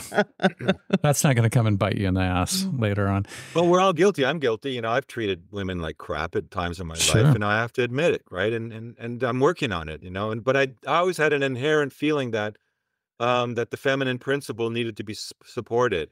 And I didn't believe in feminism, because I think that's just another extreme. I think, Mm-hmm. when Sophia created the Anthropos with Thelete, a masculine counterpart, Mm-hmm. It wasn't, okay, she took the plunge Mm-hmm. because she had the empathy that the other Aeons didn't have. But still, and that was, because she collided with matter. The archons are incomplete for that reason, because they weren't made together. Ah. That's, well, you need to go listen to the Fallen Goddess scenario again. It's all in there. It's fantastic. But that's why that happened. There was this, it was not a perfect, it wasn't a balanced creation. It was a one-sided creation. It was a polarity. Mm. Yeah. We had talked about intentions earlier in the conversation. What was Sophia's intention on wanting to manifest the human experiment? Well, it goes to the Gnostics had a word for the supreme being, and that was the originator. They just called it the originator. The originator is like the potential for the creation of everything. So the next step down from that, like, full potential of all possibility, and that's an electric field, is the first manifestations of matter, which take the shape of galaxies, which we see around us. So galaxies are a step down, and at the center of those galaxies is an energy field, and that is where these aeonic beings, these actually plasma beings, begin to accumulate. And when they're in those places, and they're building like very, very complex neural networks. And this is a beautiful thing that Robert Temple shows in his book that I have in the webinar. If you put up a picture of the neural network of a human brain, and you match it up with the infrared photography of the universe, it's almost identical. Mm-hmm. It's a Yeah. microcosm, macrocosm example of the same thing. So Yes. think of these aeonic beings as neural networks that form out of plasma at the center of these galaxy vortexes. And eventually they reach a state of consciousness where they become aware. And that awareness then eventually will lead to, well, like everybody that's aware, that when you're a kid and you grow up and your brain grows and you become aware that, hey, I can actually shout at that wall over there and an echo comes back. Mm. That isn't a simple example, Mm-hmm. but cause and effect, and things begin to accumulate. Like Sitovich found in the lab that the plasma was like a super AI that formed. It learns, it grows, and there's these very, very complex networks, and it's explained in the webinar. And these networks, they are sensing. They also have sense, and they pick up these impulses. And it's the first chapter of the Sophanic narrative. The originator sends out these impulses, and they are picked up by the Aeons, and these impulses are giving them the impulse to create. And so they use these impulses to make these creations. And in our case, it was the Anthropos. I mean, that's not to say that there couldn't be as many galaxies as they're out there are Aeons that are creating. So who knows what form of whatever they're going to create it takes. But in our case, it took the shape of humanity, of the human Anthropos, and by extension, the entire ecosystem, because we can't separate ourselves from the whole. Mm. If we do that, like the masculine form of science does, that's where the problems start. Mm-hmm. But we Yeah. are actually connected. The Anthropos doesn't mean just humans. It's the human animal within an animal ecosystem, plant ecosystem, mineral ecosystem that is plasma, that is consciousness. If that makes any sense. Totally. Totally. Yeah. Absolutely. I mean, that's Well, it why. does, right? You should be able to test this stuff. It shouldn't just be you must believe Yahweh created, right? Where did Right. Yahweh come from, right? Nobody's ever explained that to us. Who are the Elohim, right? They came, right? I mean, there's all these nobody, and then they try to interpret it as, ancient astronaut theory, right? Mm-hmm. Mm-hmm. Aliens came here. Aliens, took the apes on this planet and made humans to mine gold. Mm. I mean, it sounds good, but it doesn't hold up to scrutiny, especially once you know the Sophanic narrative. Like, why would Anunnaki come here from another planet and take some monkeys that had evolved here and genetically manipulated them so that they could mine gold and be the bodies, because they couldn't come here to do the mining? When we as human beings have already figured out how to synthesize gold. Yeah, Were they that exactly. stupid? They were that Yeah. smart that they could travel across massive galaxies and land here on Exactly. planet Earth, Mm-hmm. but they couldn't figure out how to synthesize gold, really. Exactly. I'm supposed to believe that? No. And, it all goes back to Sitchin. And if you look at Sitchin's definitions of certain words, there we go again. How did he define that word? Well, when Gilgamesh went out into the wilderness, he didn't go to meet with a ship and aliens. He went to pass a test, Mm. like an initiation. That's the actual definition, that gave him the authority to come back and report on it here. And this is how a little definition can turn into a huge mythology, Mhm. which is completely false. Yep. Mm. Well, We're the bosses here. There are no king lines. There are no bloodlines. This is master-slave ideology. exactly. This is the most primitive form of it on the cuneiform tablets. They say, well, there it is, right there. They wrote it. The Sumerian tablets prove that there are 8 bloodlines or kings or whatever. Mm-hmm. Well, who wrote those tablets? Again, there's that question. Who wrote the tablets? I got a pretty good guess. It was the court scribes. Exactly. And what did the Somebody. court scribes write? Yep. Did they write, oh, the kings are assholes and, we're Yeah. superior to them? No, they wrote what the kings told them to write. That we're Exactly. superior, our bloodline, right? And then thousands of years later, we find them and go, oh, look at that. It's evidence that, there are these bloodlines. No, this is a fallacy. Written at gunpoint. See what happens when you take all this stuff down, how much power you get as a human being, how much empowerment the entire planet feels in that moment when you make that connection. Exactly. That we are it. We're not like some descendant of we're not lucky enough to be part of the bloodline of the royals, blah, blah, blah. Mm-hmm. This is all mind game, archontic intrusion, as far as I can tell. Exactly. We're not victims of circumstance. Well, and the sentience is not exclusive, mutually exclusive to humans. So if you understand that, then suddenly you understand that the earth is a gift and that we are responsible and we are stewards of that gift. So Yes. everything that we do has some consequence. So every tree we cut down, every blade of grass we cut down, there has to be some form of Yes. revelry in that or reverence to that. Reverence. Yeah. Because the power is understanding that relationship and honoring that relationship and not just seeing that, oh, we can set this all on fire. It doesn't really matter because I'm going to go to heaven. And that's really where it all goes down. As long as I was fighting for the good guys, and the good guys are wearing this costume and, I mean, God, thank you for that. Was beautifully said, and that's exactly the nutshell of it, really. It's this idea of reverence with our planet. Imagine how things would change if we had that, right? Exactly. If we didn't go to other countries to invade them, but to say, hey, what do you got going over here? Like, hey, check out what we got going. Maybe we can share, And to take it to celebrate our diverse cultures and geographic adaptations to the Mother Earth, right? And Absolutely. see where that leads us. And to take what you were saying to a non-physical level, every thought we have, not necessarily the things that we do in the physical world, but how we think about it, how we interact with it on the mental plane too, I think is important, especially in the plasmic cosmology of things. Yeah, I think it's easy to see a hierarchy of thinking and think, oh, well, I'm awake and this person's asleep, and then somehow feel like you're better than. But I just think of the Malcolm X quote when he says, don't admonish someone who doesn't know what you know today. I'm paraphrasing, because there's something you don't know that someone else knows. So there's a grace that goes along with that, and understanding that some people, maybe they are filled with this archonic energy, but that the way to help that person elevate is not judge them and put yourself on that level, but to elevate them with your own thoughts. Yeah. Yeah. And, and the reason I think that the only other thing we haven't really much covered is that the third part where I'm talking about World War II revisionism. Yes. And, that's important for me, because once I'd laid the foundation for what we've just been talking about, now looking at that narrative, it takes on a completely different meaning.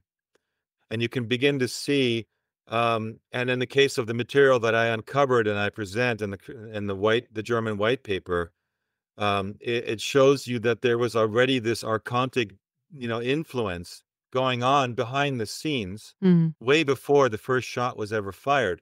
And that is so contrary to the narrative we've all been brainwashed with, that I felt it was so important to state it, because if we can break apart the icebergs of false history, then we can begin to, clear the way for us to look at the world in a much more holistic way, where there wasn't just this madman, who wanted to dominate the world. Where when you look at the fact that this madman actually made dozens of peace proposals, oh my God, right? Like what?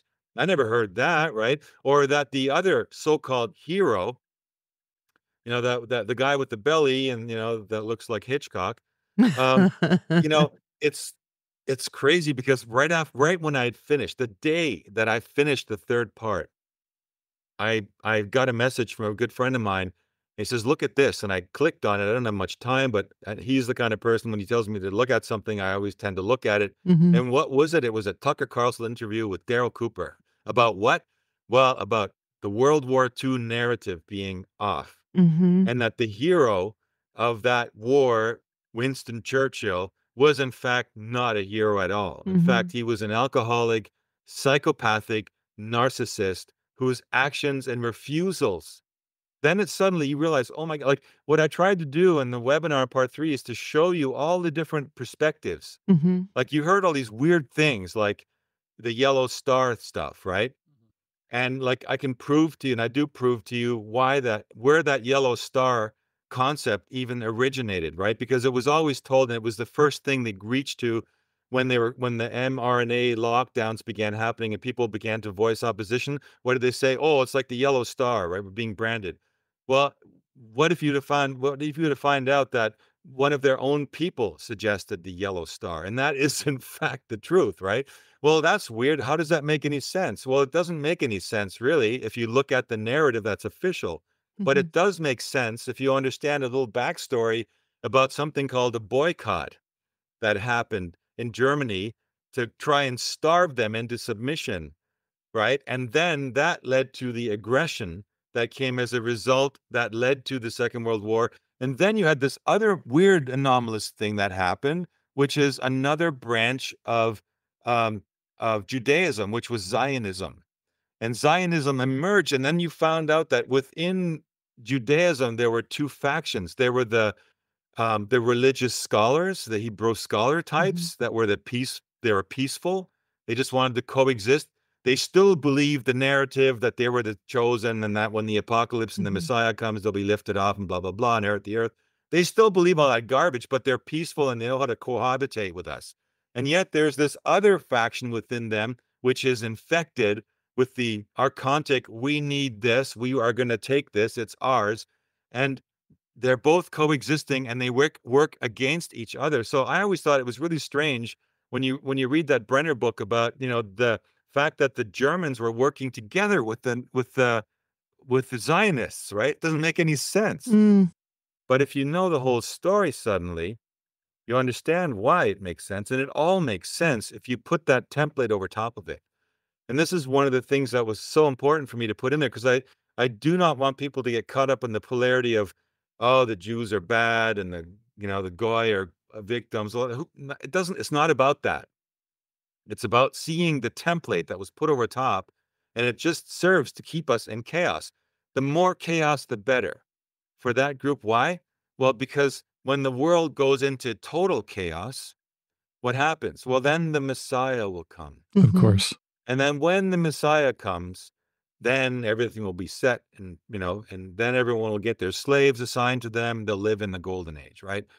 Sorry, that is a fable and that ain't going to happen. Mm. But because you believe it'll happen, you're pushing that energy out there, mental energy, the archontic negative energy to try and manifest that. Like you were talking about the doll, you put that into the doll. Mhm. Well, they're putting that into the field that possibility will happen, that there's going to be this apocalyptic showdown, and they don't care. They want it to happen. I have a very, very potent clip in that part 3. I don't know if you've seen it yet, where Rebbe Schneerson talks to Netanyahu before he became a powerful politician about Yes. 25 years ago. Yeah. And what does he ask them? Is the Messiah here yet? No. Well, why don't you make him come? Why aren't you working on that right now? In fact, you still got a couple of hours today. You could work on it. Want to Yep. go and do that? I think you need to go. And then I'll give you my blessing, by the way, right? Mm. Good luck and good fortune, right?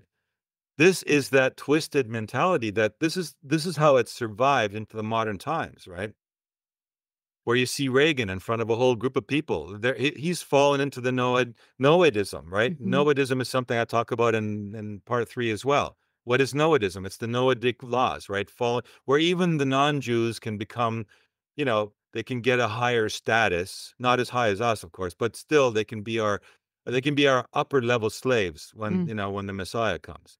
I mean, it's twisted and demented when you look at it at its core and what it really means, this master race ideology. We need to ditch it. It's the only hope we have to get back in tune with where we're supposed to be. And it has nothing to do, it's all patriarchal. Mhm. And Mhm. it's the Rebbe, right? There's even a prayer that says, "Thank God for not having made me a woman." I remember the first time I heard that, I was working with a Jewish friend in Montreal. He was like, yeah, he was telling me about some of the inside scoop on that. I've always been interested in this stuff, right? I couldn't believe it. But there are such, and why? Because they have lost touch with Sophia completely. They're not in touch with the feminine principle. Yeah, Okay, now I've ranted for quite a while. I think I've covered it all, though. I love Yeah, it. absolutely. Well, I know just in my little tiny bit of research I've done about Winston Churchill that he had some serious daddy issues. So again, when you drill down into people's psychology, it is a fear of something, a fear of the mother, a fear of the father, a desire to control the mother, a desire to make the father proud. But the energy is not really about manifesting anything that is high minded or a higher frequency. It's this all very low, dark place. And that's an easy thing to tap into. Too easy. Yes. Yes. Well, I was going to ask you very quickly about any pushback that you've gotten from people who just refuse to see it other than a black and white situation.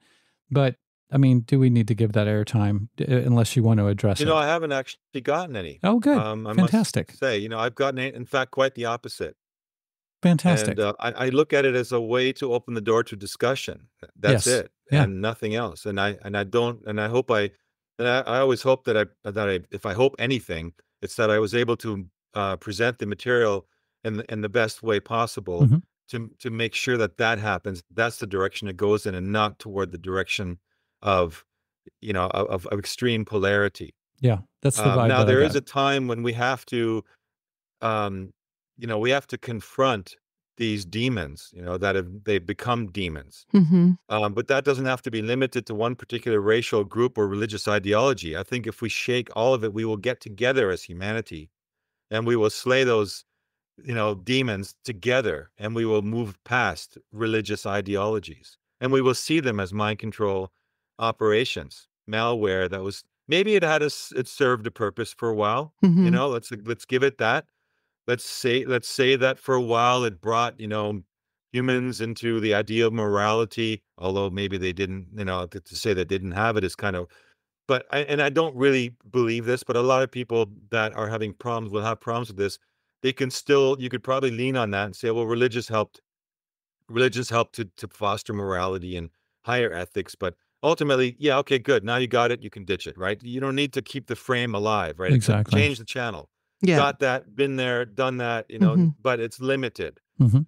right? Because if you look at the bigger picture of what religion has done in the world, it's just created war and division and separation. Yes. It's funny to circle back to that Carlson interview with Brenner. I saw a tweet that Liz Cheney posted responding to that and saying, "This is really dangerous that you're even having Oh this yeah. discussion." Oh yeah. So I'm sure it's dangerous to Liz Cheney.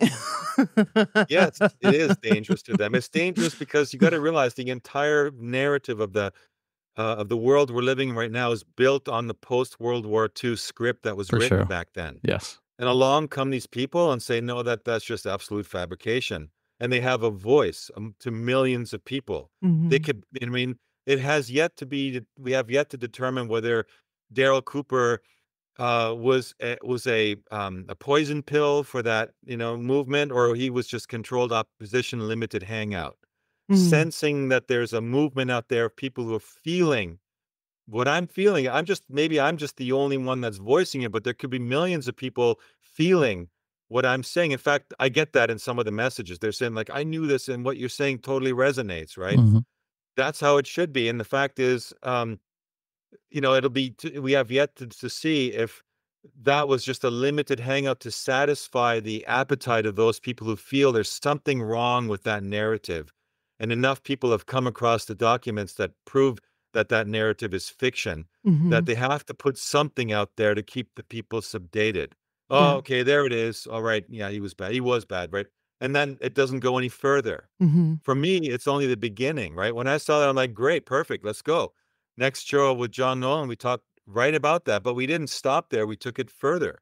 We need to take it further. We need to look at the whole construct. And if that part isn't right, I mean, let's face it, Winston Churchill ordered 2 million anthrax bombs to be dropped on German cities in a drunken stupor. I mean, this guy was insane. He was an insane psychopath. And the man who was considered the insane psychopath refused to do exactly. In fact, he even had those bombs sitting there and he said, no way, no way in hell over my dead body will this stuff be used.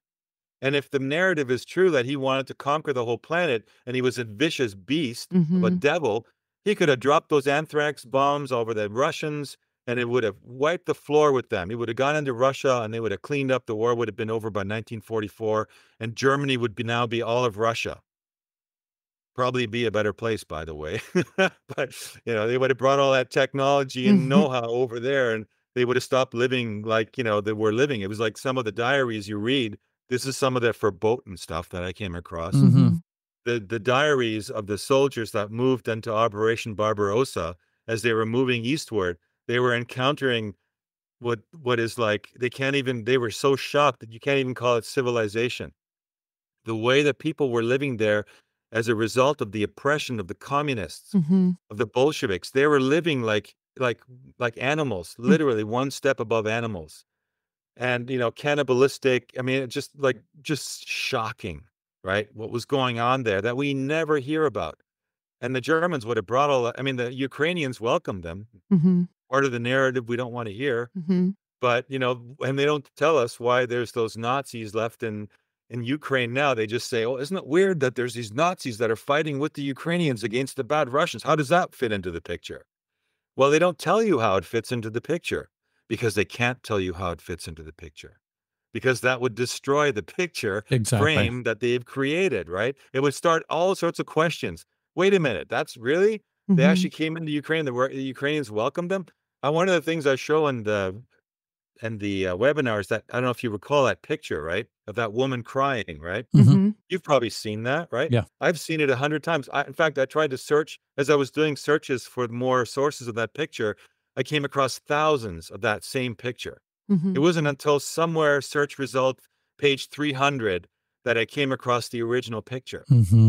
What does that picture tell us? It tells us that they've been twisting that narrative. It shows these people celebrating them coming in.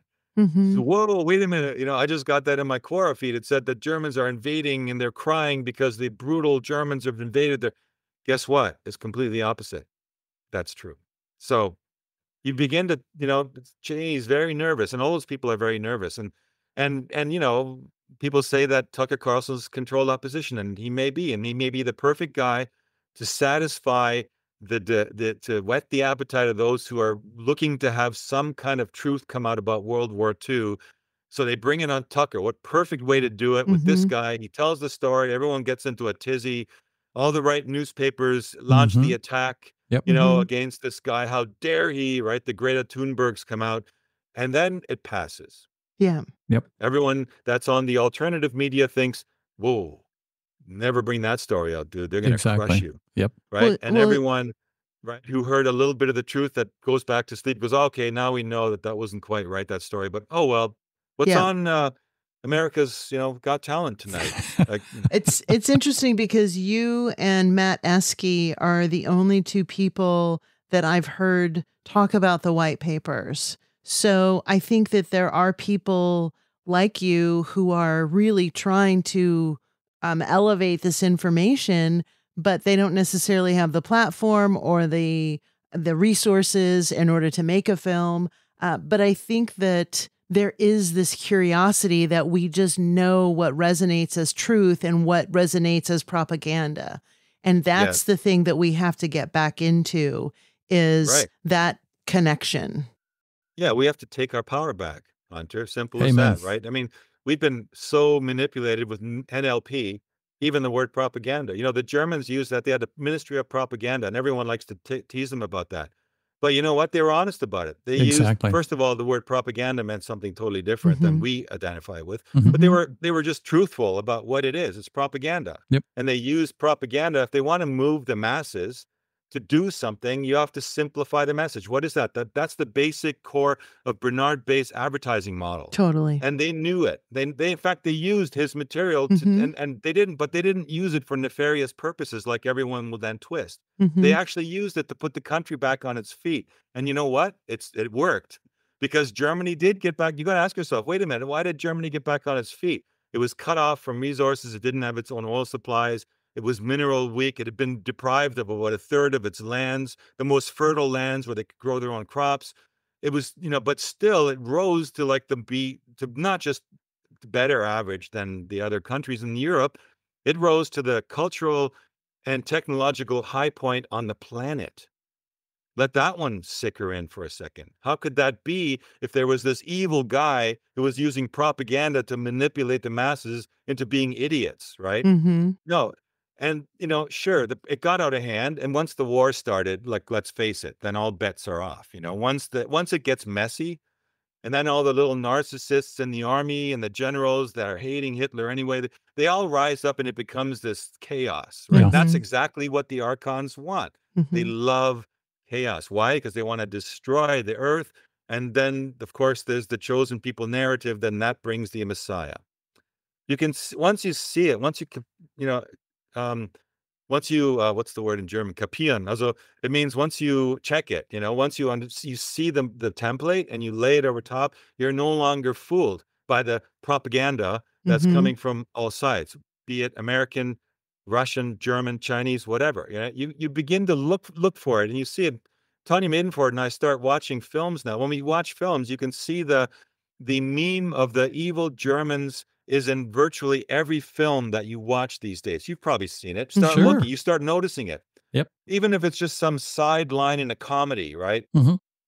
Right? It's like they just throw it in there to make sure they reinforce the narrative they do not want you to question. Yep. The one Liz Cheney's worried about. Yeah. Because exactly. that is going to change the entire geopolitical structure. Imagine if people woke up and said, wait a minute, there's just been this manipulation going on. Well, wait a minute, what's the cause of the biggest problem and worry on our planet right now? There's two potential war situations that are going to lead to a world war. Well, who's in charge of those things? Oh, need I say? And, and so we've been giving them let's just see how much money we've given them for the last 10 years. Oh, we've given them $500 million to solve their problems. Well, guess what? We haven't given ourselves $500 million. So guess what, guys down there? You're done. We're cutting you off. Figure it out. You got brothers and sisters down there, cousins. You're genetically very close to them. You've got tons of our money. You've got a large infrastructure that was built with our help. You're done. Figure it out. We're done feeding you, and we're done with your problems. Imagine if that were to happen, right? It would totally rock the planet. But people Indeed. would stand up and go, yeah, and there should not be a backlash against those people, by the way. That's not what it implies. It just means that, you know what? It's time to solve your own problems. Welcome you to come here, live with us side by side as human beings, not as an ideology that is then going to scheme to try and create another utopian environment for you and an apocalyptic environment for everybody else. Exactly. That's what the essence of the webinar is really all about, actually, right there in a nutshell. Which I highly recommend anybody who is watching or listening to this check out for sure.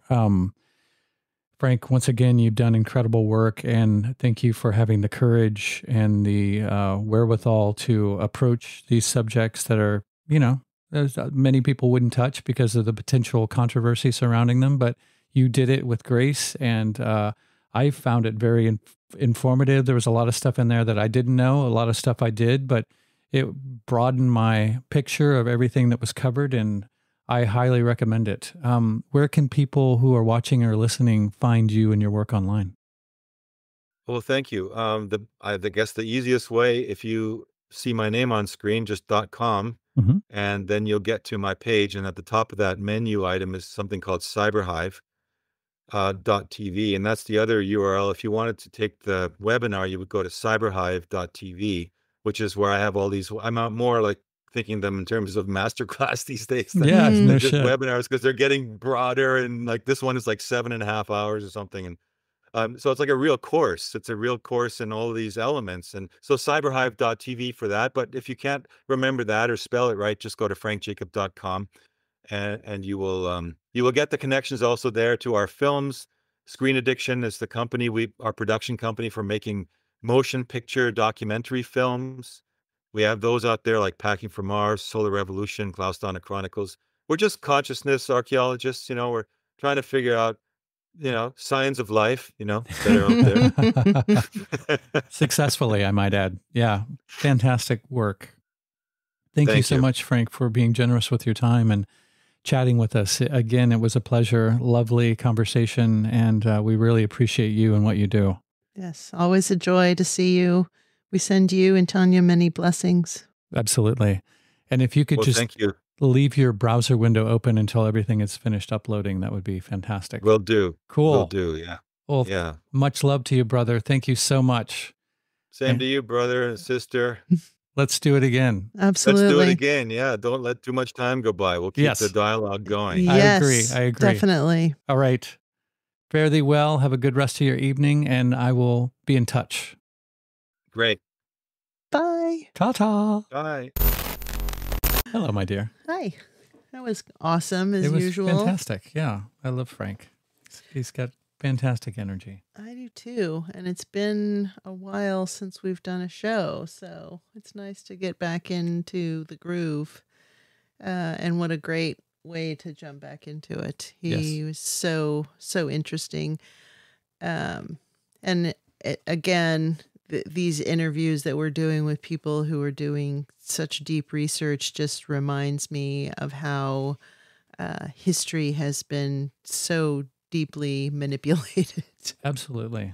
That in concordance with, that obviously brings down a house of cards in and of itself, because between him, people like Amon, you realize how fictitious many of the building blocks that we base everything on in our world and in our mindset are, and which is freeing in a sense, once you realize that stuff is not only lies, but were put out for particular reasons, usually to control people or to keep them looking in a particular direction.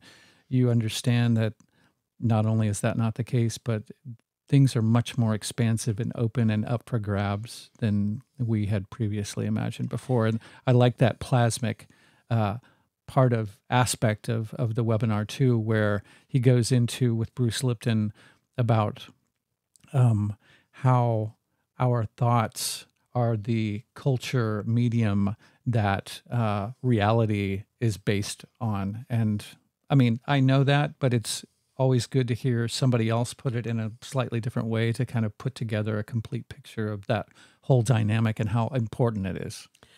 Yeah, I'm always impressed when you take a step back and you see how deeply entrenched people's ideas about their ideology are and how protective you become with your ideology, because just from a foundational standpoint, it's how you live your life. And so if you use Christianity, for example, or Buddhism as a philosophy, or Judaism, or any religion as the foundation, and any information that comes that maybe is contraintuitive to you, that can create such cognitive dissonance that for some people it drives them crazy, because they can't question what they have been taught or what they've been indoctrinated to believe.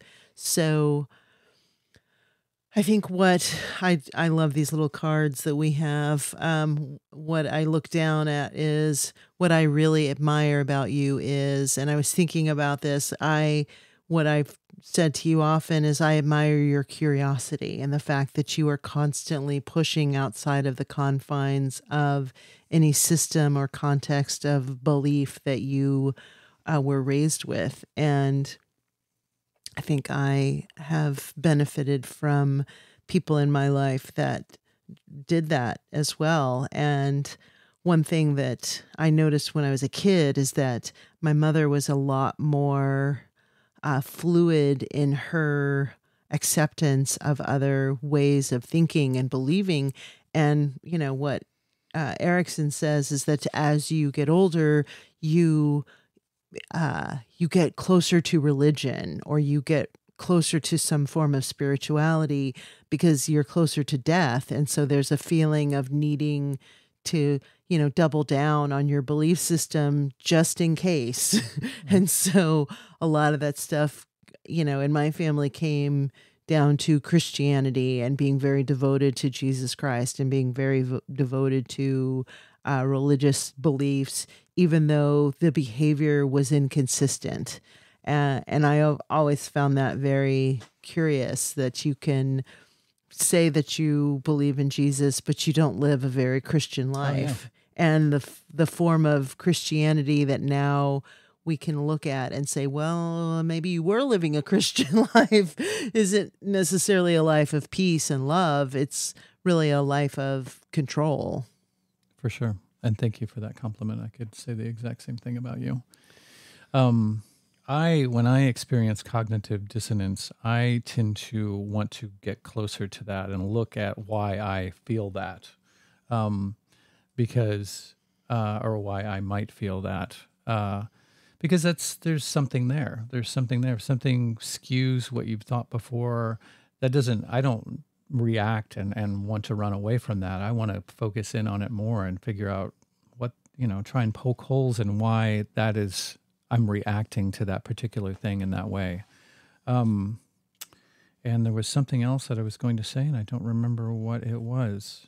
But I will listen to anybody's story about anything because I have enough confidence in my way of being able to parse out information and my own experiences and my lack of experience, my holes in the knowledge that I think that I have, that I can listen to somebody that my reaction might tell me that I initially disagree with them, but I still want to know where they're coming from and then try and figure it out later why I might have had that knee-jerk reaction or what is so contrary to what I think. Like, in a sense, when you react that way, you're concretizing your own beliefs. And I like to think that my beliefs and my experiences of the world aren't concretized, and they're always malleable and up for readjustment.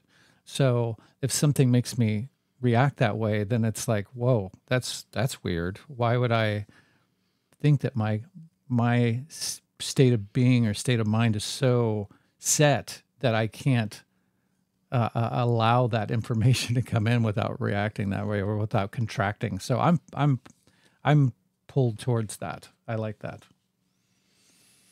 Yeah, me too. Yep. I think there's a lot of power in being able to examine what you call your truth or what you think is your version of reality. And I think those things, doing that, having that ability to be objectively subjective, I think the ability to do that is the thing that powers your instinct, because then you recognize what is maybe something you've just been told your whole life that doesn't resonate with you, and what your instinct says is a objective truth. So I think that's the power of having these types of discussions, is that we are not afraid of things that maybe butt up against the way we were indoctrinated or trained to believe. I think the thing that's fortunate in my situation is that I grew up with someone who saw through a veil of reality at a very young age and kind of realized what was bullshit and what was truth. But I think it's easy when you feel like an outlier to kind of tamp that down or to back away from it because you don't feel a support system of other people who are maybe questioning just as much as you are. So it's kind of a mixed bag, you know. Yeah. I think we're all trying to figure something out to some degree at some point in our lives. And some people just land on something and they're like, this is the truth. And that may not necessarily be everyone's truth. I really love this sophic connection, and it just shows me that I'm on the right path with my writing, that I am tapping into this muse. I'm tapping into this energy that wants to be tuned up and wants the frequency and the volume of that to be raised and increased. And as artists and filmmakers, I think that that's the duty of people who are in that field is, you know, not necessarily to knock people over the head with some belief system, but to show that there are layers and there are metaphor in art that can really drive something home and really resonate with people that's important. And I think that's what Frank is doing. Frank recognizes that there is more to consensus reality than what CNN is saying or what mainstream media is saying. And he is actively curious enough to do something about it. And I really applaud him and his partner. And, I was thinking of Dark. I was thinking of the show and how it's on Netflix, and Bernays' great-great-grandson is the one who runs Netflix. And so I do think that the Tucker Carlsons of the world, yes, they could be controlled ops. The David Ickes of the world, they could be controlled ops. But that doesn't mean that the message that they are giving has any less validity.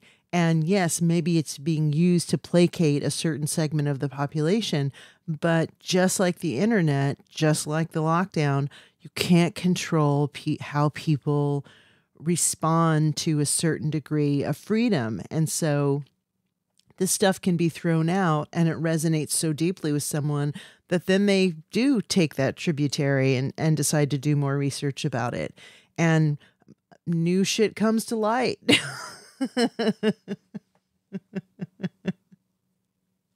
Oh, where is it? This is supposed to be at our fingertips. But... New shit has come to light. God. Timing. All about timing. Yes. I fucked up the timing. Hey, hi-oh. That is the arrow, top arrow. This one? No, this one? Yes. I forgot what I was going to say. That wiped my mind. But oh, it says right there, new shit. Yes. But another thing that I like about the conclusions, and these are not concretized conclusions that Frank has come to, is that it's empowering. It's this, we have much more power than what we've been told. And that is a recurring theme, obviously, on this podcast. Ultimately, that is where we like to end up, is on an empowering note.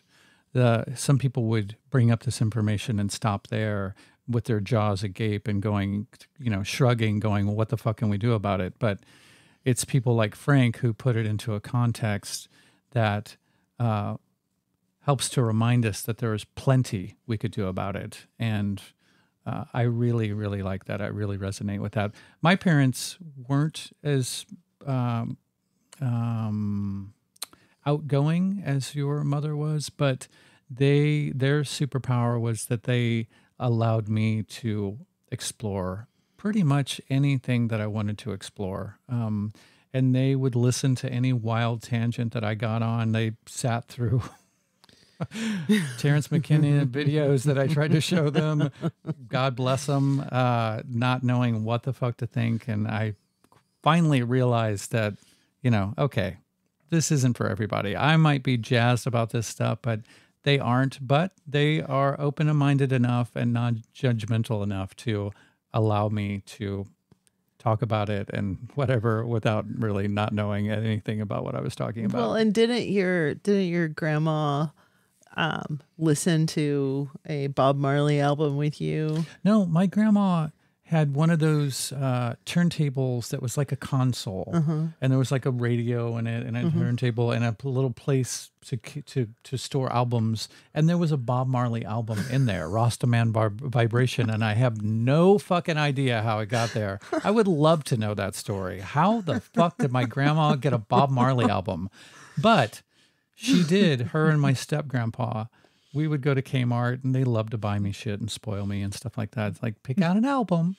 So I picked out Black Sabbath's We Sold Our Soul for Rock and Roll, a double album, kind of anthology of their stuff. And they sat through every side of that while we played canasta and every card game that you can think of without saying one word about it. They're just as pleasant as they always were. And man, that goes a long way for a kid. Yeah, I think that's part of the magic of being kind of connecting back to this Sophic energy. Like, you recognize as a mother or as a female figure or as someone, a matriarch in a family, the power you have to destroy or to elevate and to cultivate people's understanding about their own experience. And what that sounds like is that this woman loved you so much that she was willing to sit through a Black Sabbath double album because she wanted you to be happy. So she may have put aside her skepticism because this is something that you were into. Yeah, I'm not even sure it came to that for her. I never saw them, and maybe it was just because I was a kid and I didn't have that awareness, but it wasn't like they were gritting their teeth and going like, when the fuck, like looking at the record, seeing how close it was to the side being over. Like, they seriously, like, you're into it. That's enough. That's all. That's all it needs to, that's all I need to know. I love it. Yeah. On that note.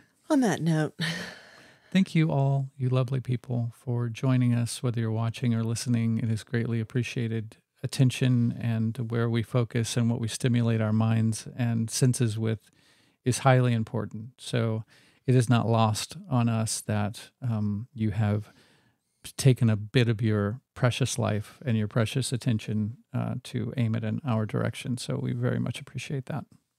For sure. Fantastic stuff coming your way. Thank you so much. To contact us, you can contact me at themeltpodcast@protonmail.com or hunter-muse@protonmail.com. Please share our stuff if you deem it appropriate to your friends or family. And if you feel the need to rate or review our stuff on whatever platform that you listen on, that would be highly appreciated, because that's your words and recommendations are more important than any way that we're going to try and sell ourselves, which I'm not very good at anyway. Do or don't, whatever. We're really here just because we love what we do. So I definitely love and appreciate everyone, even detractors, people who maybe don't get it or do get it, whatever. I'm happy to be able to do this and do this with my person. So likewise. I'm very lucky. Yeah, we are. We are lucky. This is amazing. It's an amazing journey we're on. All right. Much love. Farewell.